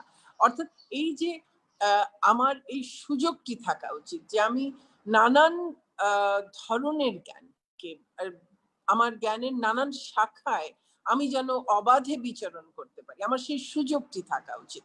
কাজে আমাদেরকে আমাদের এই শিক্ষা নীতিতে নতুন করেই আমাদের ভাবতে হবে এবং এরকম অনেক জিনিসই আমাদের নিয়ে আসতে হবে। আরেকটি যেটি আমাদের খুব করা প্রয়োজন, সেটি হচ্ছে যে ফোরকাস্ট করতে পারে। আমার ভবিষ্যৎটা যদি আমি পড়তে না পারি, হ্যাঁ, আমি হয়তো একেবারে খুব সঠিক 16 আনা সঠিক ফোরকাস্টিং আমি পারবো কিনা, তার জন্য অনেক রকমের দক্ষতা, অনেক রকম কিছু প্রয়োজন হবে, অনেক রকম তথ্য উপাত্ত সবকিছুর প্রয়োজন হবে। কিন্তু তাহলেও শতভাগ পারবো কিনা জানি না। কিন্তু আমার ফোরকাস্ট করার আমার দক্ষতা অর্জন করতে হবে এবং সেই ফোরকাস্টিং অনুযায়ী আমার নিজেকে তৈরি করতে হবে। আমার এডুকেশন সিস্টেম আমার 10 বছর পরে, 15 বছর পরে, 20 বছর পরে বিশ্বে কি ধরনের, কোথায় কি ধরনের স্কিলস প্রয়োজন হবে, আমি যদি সেটার একটা প্রজেকশন তৈরি করতে না পারি, তাহলে আমি আজকে আমার শিক্ষা প্রতিষ্ঠানকে কি করে তৈরি করব, আজকে আমি আমার শিক্ষার্থীকে কোন পথে নিয়ে যেতে হবে, আমি সেটি কি করে তৈরি করব, আমার কি ধরনের শিক্ষক তৈরি করতে হবে, আমার কি ধরনের ইনফ্রাস্ট্রাকচার তৈরি করতে হবে, কি ধরনের আমার প্রযুক্তিকে আমার অবলম্বন করতে হবে, আমি তাহলে সেটি বুঝবো কি করে? সেই জন্য ফোরকাস্টিংটি এবং একটা স্কিলস ম্যাপিং সেটিও যেমন খুব দরকার। এখানে একটি কথা বলা হলো যে 2021-এর ডিগ্রি হয়তো লোকে মনে করবে যে এই ডিগ্রিটা ভালো না। আমি কিন্তু আমার কাছে একেবারেই আমার ব্যক্তিগত মতামত যে এটা ঠিক উল্টোটাও কিন্তু হতে পারে। সেটা হচ্ছে যে যারা এই 2020-2021-এর এই পরিস্থিতির মধ্য দিয়ে যারা ডিগ্রি অর্জন করবে, তারা আরো অনেকগুলো জিনিস কিন্তু তাদের প্রমাণ করতে হবে যে তারা they know how to adapt, কি করে খাপ খাইয়ে নিতে হয়, কি করে ক্রাইসিসকে মোকাবেলা করতে হয়, কি করে খুব ডিফিকাল্ট সার্কামস্ট্যান্সেস এর মধ্যে কি করে কাজ করতে হয় এবং সেটা থেকে উত্তরণ ঘটাতে হয়, সেগুলো কিন্তু তারা শিখছে। এবং আরো সবচেয়ে বড় সেটি হচ্ছে যে তারা তাদের মনের দরজা জানালাটাকে একেবারে খোলা রাখা, সেটি তারা করতে পেরেছে। কারণ আমাদের যে মূল বাধা এই অনলাইন এডুকেশনের ক্ষেত্রে আমি দেখেছি সেটা হচ্ছে মানসিকতা। আমরা কিন্তু খুব সহজে এটিতে যেতে, বিশেষ করে বিশ্ববিদ্যালয় পর্যায়ে দেখেছি সমস্যা হয়েছে অনেক ক্ষেত্রে, এবং সকল ক্ষেত্রে সেটির মূল বাধা ছিল কিন্তু মানসিকতা। কাজেই আমরা যখন এই সময়ের মধ্যে দিয়ে যে শিক্ষার্থীরা বেরোবে, আমি মনে করি যে তাদের এই সময়ের ডিগ্রিটাকে কোনোভাবে ছোট করে দেখবার বোধহয় খুব সুযোগ নেই, কারণ তারা অনেক রকমের চ্যালেঞ্জ মোকাবেলা করে। আর শুধু তাই নয়, এই সময়ে একেবারে ব্যক্তিগত পর্যায়ে, পারিবারিক পর্যায়ে, সামাজিক পর্যায়ে, রাষ্ট্রীয় এবং বৈশ্বিক পর্যায়েও যে ধরনের স্ট্রেস, যে ধরনের অনিশ্চয়তা, সেগুলোকে সেই রকম একটা পরিবেশের মধ্যে তারা যখন একটা ডিগ্রি অর্জন করবে, তারা কিন্তু শুধু ডিগ্রিটা নয়, তার সঙ্গে আরো অনেক অভিজ্ঞতাও তারা অর্জন করবে, যেগুলো জীবন চলার পথে খুব জরুরি। কাজেই এই ডিগ্রিটিকে ছোট করে দেখবার আমি মনে করি না যে কোনো সুযোগ আছে। আর আপনারা অনলাইনে ডিগ্রি অফার করার কথা বলছেন, অনলাইনে ডিগ্রি তো আমাদের এখানে আমাদের করতে পারা উচিত। আমাদের পৃথিবীর বহু বিশ্ববিদ্যালয় করে, বহু নামী বিশ্ববিদ্যালয় করে। আমাদের এখানেও অনলাইন কোর্সেস শুধু নয়, অনলাইন ডিগ্রি সেটি করবার সেই সুযোগ অবশ্যই থাকা উচিত আমি মনে করি। এবং আমার কাছে যেটা মনে হয় যে আমাদের পুরো এডুকেশন নিয়ে আমাদের একটা চিন্তার জগতে একটা প্যারাডাইম শিফট একটা কিন্তু হচ্ছে এবং হতে হবে। সেটা হলো যে দেখুন, পুরো জিনিসটাই, পুরো জগৎটাই কিন্তু বদলে যাচ্ছে। আমার এখন শেখার পদ্ধতিটা, আমার শিক্ষকের ভূমিকা, সবই কিছু কিন্তু বদলে যাচ্ছে। এখন আমার কি শিখতে হবে? আমার এখন শুধু আমার সাবজেক্ট স্পেসিফিক যে জ্ঞান, এখন শুধু তা শেখাই আমার যথেষ্ট নয়। এখন আমার শিখতে হবে যে আমি কি করে শিখবো, লার্নিং হাউ টু লার্ন। কারণ এত দ্রুত সব পরিবর্তন হচ্ছে যে আমি নিজেকে যদি সবসময় সময়ের সঙ্গে চলার উপযোগী করতে চাই, তাহলে কিন্তু আমার শেখাটাই আমার জন্য সবচেয়ে বড় জ্ঞান। এবং তখন আমি প্রতি মুহূর্তে আমার যা শিখতে হবে তা যেন আমি সহজে শিখে নিতে পারি, এবং আমার সেই মানসিকতা যেন থাকে, আমার সেই দক্ষতা যেন থাকে। সেটি আমার শিক্ষার্থীকে আমি মনে করি দেবার জন্য সবচেয়ে বড় জ্ঞান। সেটি একটি। আরেকটা হচ্ছে আমার শিক্ষক। ট্র্যাডিশনালি কি আমার শিক্ষক ছিলেন জ্ঞানের, তিনিই ছিলেন আধার, তিনি জ্ঞান বিতরণ করতেন শিক্ষার্থীকে। এখন কি হয়েছে? এখন হয়েছে যে জ্ঞানের উৎস অনেক, এবং সেই উৎসগুলোতে সবারই অভিগম্যতা রয়েছে, অ্যাক্সেস রয়েছে সবারই। এবং শিক্ষকের রোল সেখানে একটা ডিজিটাল ক্লাসরুমে শিক্ষকের রোল কিন্তু শুধুমাত্রই একতরফা জ্ঞান বিতরণ করা নয়। সেখানে তিনি জ্ঞান যেমন বিতরণ করছেন, তার পাশাপাশি তিনি কিন্তু শিক্ষার্থীকে আরো যে জ্ঞানের এত রিসোর্সেস আছে যেটি ক্লাসরুমের মধ্যে অ্যাভেলেবল, সেটি সঠিকভাবে শিক্ষার্থী সেই জগতে যেন বিচরণ করতে পারে, সেই জ্ঞান যেন আহরণ করতে পারে। এবং কোনটি গ্রহণ করবে, কোনটি বর্জন করার প্রয়োজন হতে পারে, এই বিষয়গুলো যে তাকে শেখাবে, সেই জন্যে শিক্ষক সেখানে গাইড বা ফ্যাসিলিটেটরের রোল প্লে করবে। কিন্তু এখানে কিন্তু খুব বড় ধরনের একটা শিফটে হয়ে যাচ্ছে। হ্যাঁ, তো সেটাতেও কিন্তু আমার শিক্ষকের অভ্যস্ত হতে হবে। তো কারণ অনেকেই আছেন রোল চেঞ্জে খুব সহজে সেটা গ্রহণ করতে পারেন না, কাজে আমার শিক্ষক প্রশিক্ষণ এখানে খুব বড় জিনিস। আমি একই সঙ্গে মনে করি যে আমাদের দেশের জন্য শিক্ষকতা পেশায়, বিশ্ববিদ্যালয় পর্যায়ের কথা বলছি না, কিন্তু প্রাথমিক মাধ্যমিক শিক্ষায় বা উচ্চ মাধ্যমিক শিক্ষায় কিংবা ডিগ্রি পর্যায়ের শিক্ষায় আমি কি শ্রেষ্ঠ মেধাকে এই শিক্ষকতা পেশায় আকর্ষণ করতে পেরেছি? আমি তো আসলে মনে করি না, কারণ এমনকি যারা বিসিএস দিয়েও শিক্ষা কাডারে আসেন তাদের মধ্যে একটা বড় অংশ কিন্তু হয়তো অন্য কাডার পাননি বলে আসেন। আমি সবার কথা বলছি না, অনেকেরই একটা হয়তো বা অনেক বড় অংশ।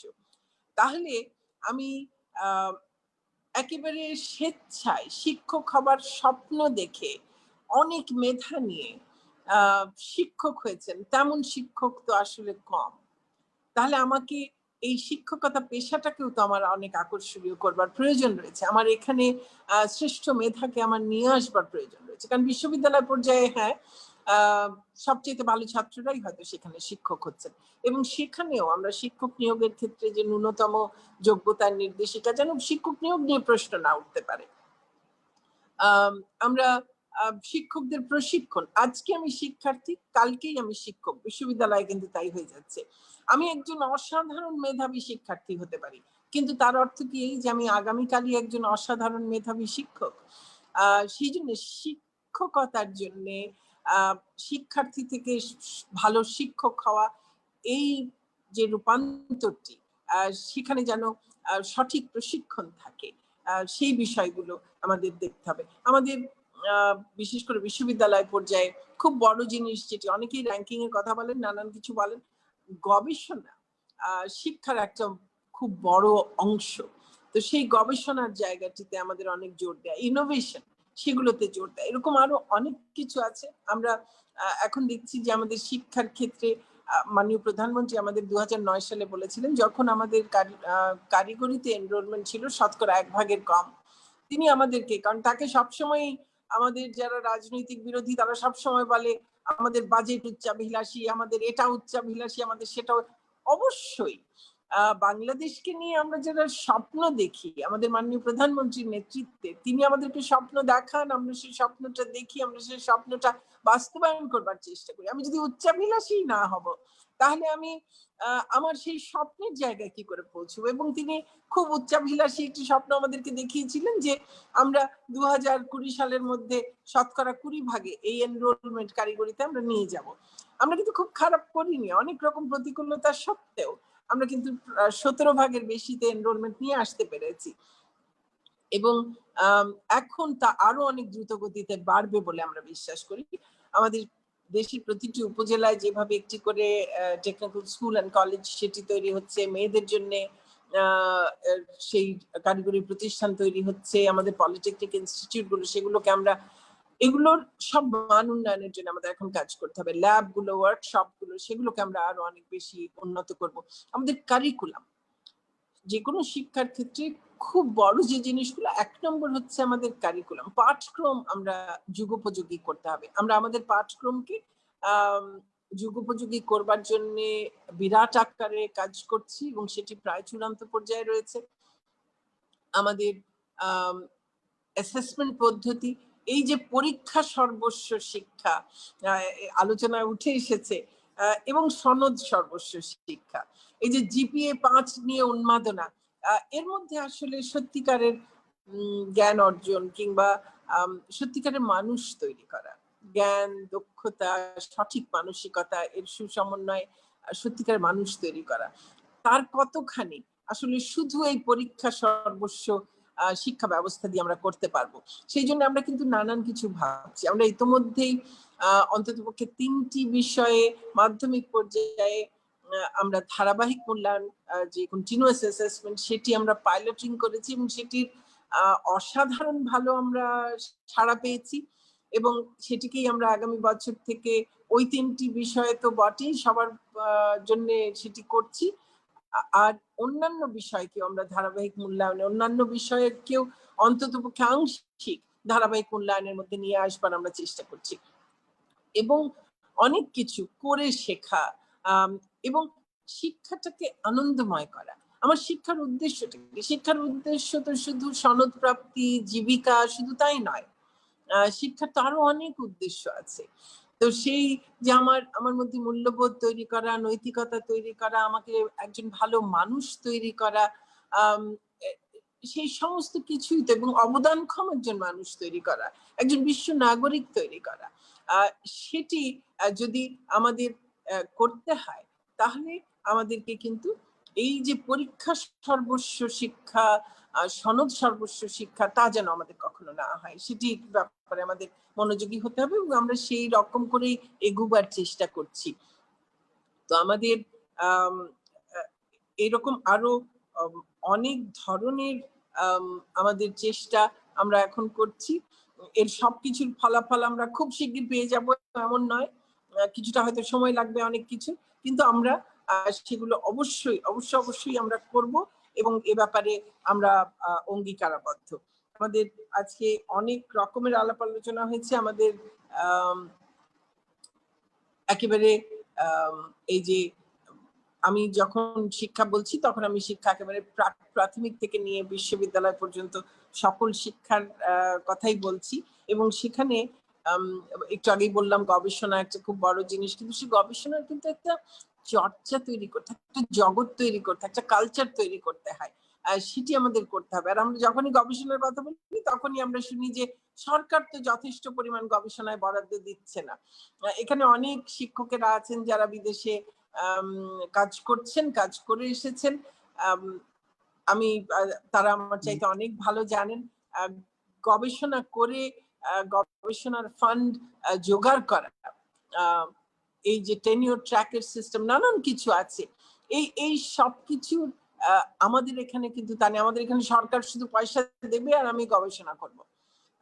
তো এই আমাদের এই মানসিকতা থেকেও কিন্তু বেরিয়ে আসতে হবে। আর তারপরেও বলছি, বঙ্গবন্ধু কন্যা শেখ হাসিনা সরকারই কিন্তু গবেষণায় বরাদ্দ দেওয়া শুরু করেছেন, বিভিন্ন ধরনের গবেষণার জন্য ফেলোশিপ দিচ্ছেন এবং তার বরাদ্দ প্রতিদিনই বাড়ছে। তারপরেও আমাদের শিক্ষকদের কিন্তু আরো অনেক বেশি উদ্যোগী হবার প্রয়োজন রয়েছে এবং আমাদেরও ল্যাব গুলোকে আরো অবশ্যই উন্নত করবার প্রয়োজন। একটা কথা এসছে, ডিজিটাল ডিভাইড তৈরি হচ্ছে কিনা। দেখুন, আমাদের কিন্তু আমরা কোনোভাবেই চাই না, আমাদের অনেক রকমের বৈষম্য আছে সমাজে, আমরা আবার নতুন আরেকটা বৈষম্য কিন্তু তৈরি করতে চাই না। সে কারণেই আমরা শুধুমাত্রই যে ইন্টারনেট ব্যবহার করছি তা না, আমরা কিন্তু আরো অনেক কিছু ব্যবহার করছি। আমরা টেলিভিশন ব্যবহার করছি, কমিউনিটি রেডিও ব্যবহার করছি, সাধারণ ফোন ব্যবহার করছি। তো এবং তার সঙ্গে সঙ্গে আরো কিছু পদ্ধতি আমরা ব্যবহার করব। আর এই ইন্টারনেট অ্যাক্সেস যতটুকু এমনিতে দেখা যায় তার থেকেও কিন্তু আরো অনেক রকমের অ্যাক্সেস আছে সম্ভব, আমাদেরকে চিন্তা করতে হবে।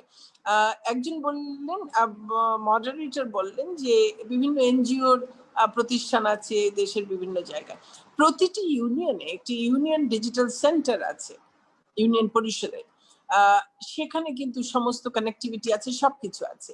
আমাদের গ্রাম পর্যায়ে বহু স্কুলে আমাদের শেখ রাসেল ডিজিটাল ল্যাব আছে, আমাদের কম্পিউটার ল্যাব গুলো আছে। আমাদের উপজেলা জেলা পর্যায়ে সমস্ত যে সরকারি কার্যালয়গুলো, সেখানেও কিন্তু এই ডিজিটাল বিভিন্ন ডিভাইস সহ বিভিন্ন কিছু ব্যবহার করবার কানেক্টিভিটি সবকিছু আছে।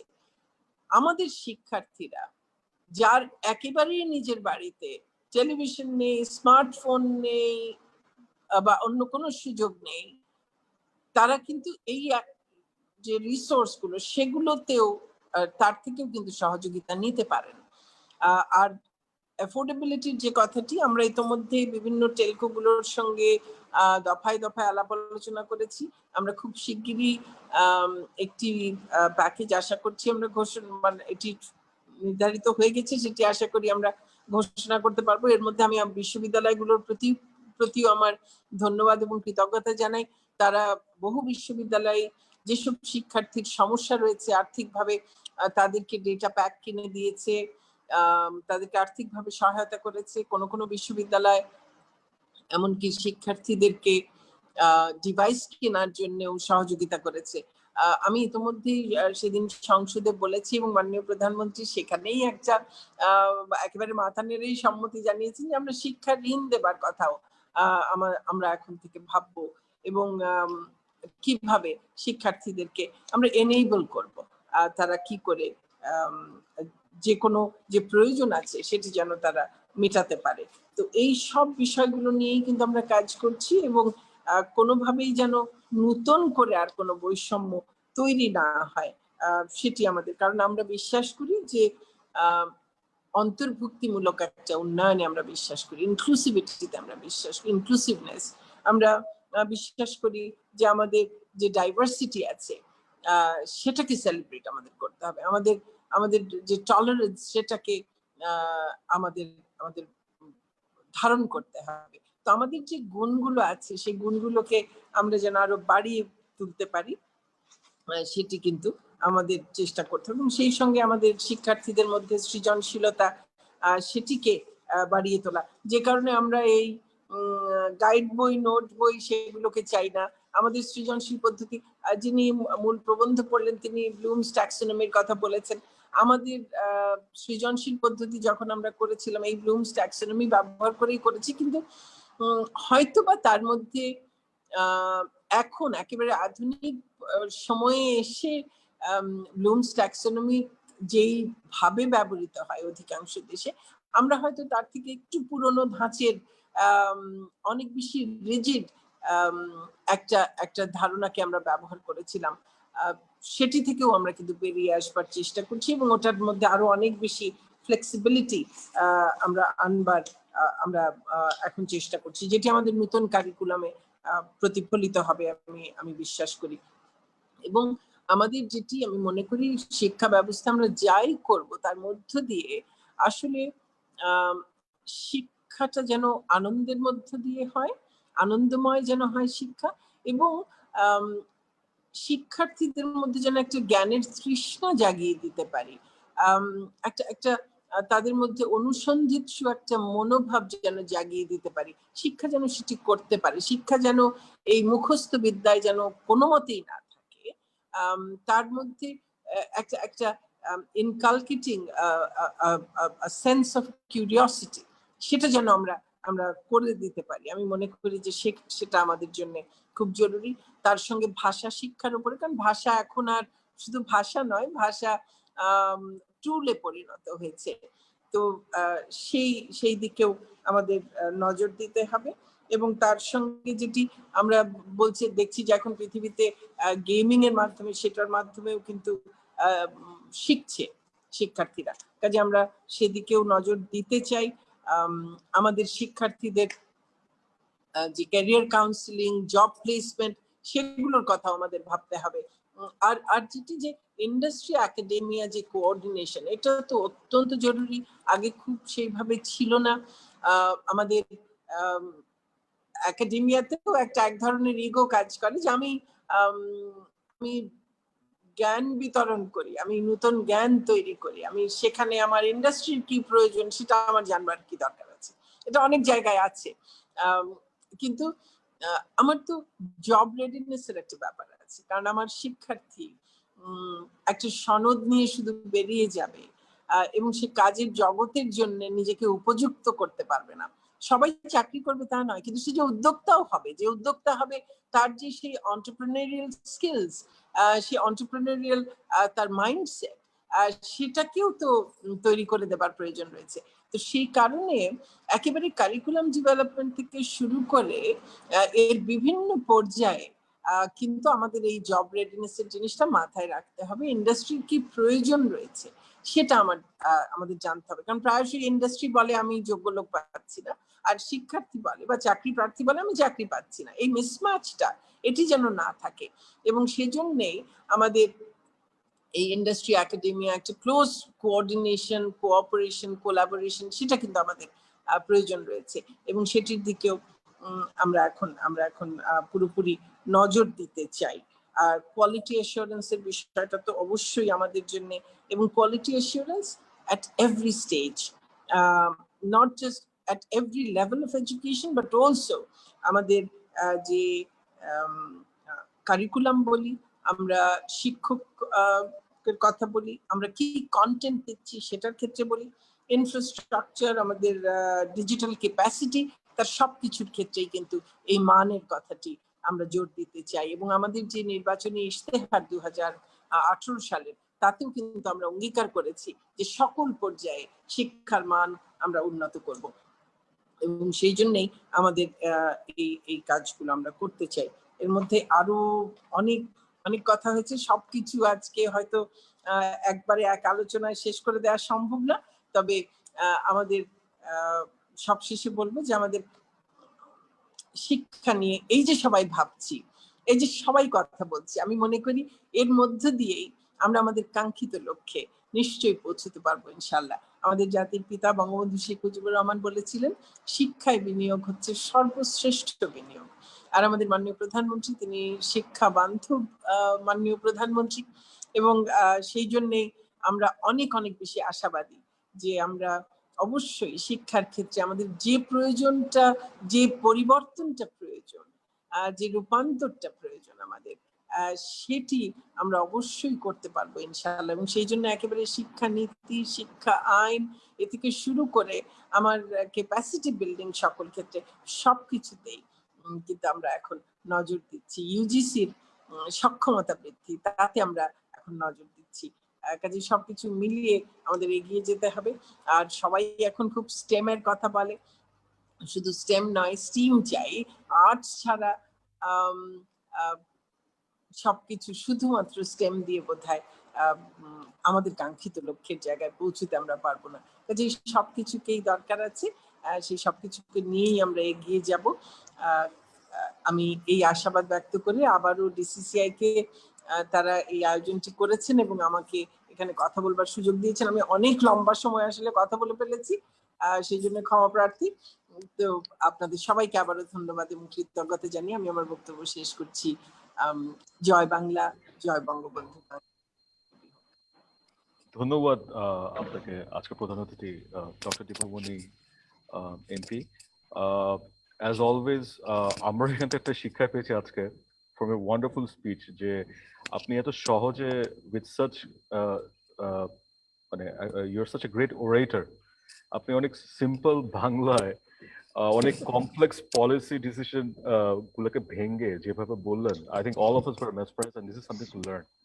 অ্যান্ড আমি ইনফ্যাক্ট আমাদের যে ইনস্টিটিউট আছে, আমরা যখন কন্টেন্ট ক্রিয়েট করবো, we will take this into account, মানে how to make it more engaging, because আপনি যেভাবে বললেন এটা আসলে একটা শিক্ষণীয় ব্যাপার এখানে। আর আরেকটা হিসেবে বলতে চাই যে Dhaka chamber of commerce and industry Mujib জন্মশতবার্ষিকী পালনে এই বছর আমরা একটা উদ্যোগ নিয়েছি, research and innovation Bangladesh, RNI Bangladesh আমরা লঞ্চ করছি। এটা in celebration of the centenary birth anniversary of the father of the nation. এইখানে আমরা তো ইন্ডাস্ট্রিতে আছি, কিন্তু একাডেমিকেও আমরা লিঙ্ক করছি অ্যান্ড বিজনেসকেও লিঙ্ক করছি অ্যাজ আ চেম্বার। আমরা অলরেডি NSU,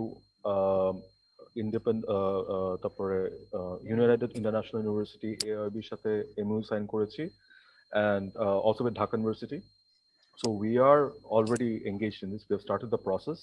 আমাদের ফাইনাল স্টেজে আছে, তো ইনশাল্লাহ এই বছরের মধ্যেই আমরা officially we will launch it, and we are looking forward to have very close collaboration with the Ministry of Education, with RNI Bangladesh. এই পর্যায়ে আমরা অনুষ্ঠান শেষ পর্যায়ে চলে এসেছি। I would request Mr. NKA Mobin, FCA FCS, Senior Vice President, Dhaka Chamber of Commerce and Industry, to give the vote of thanks. Bhumisha, please. Thank you very much.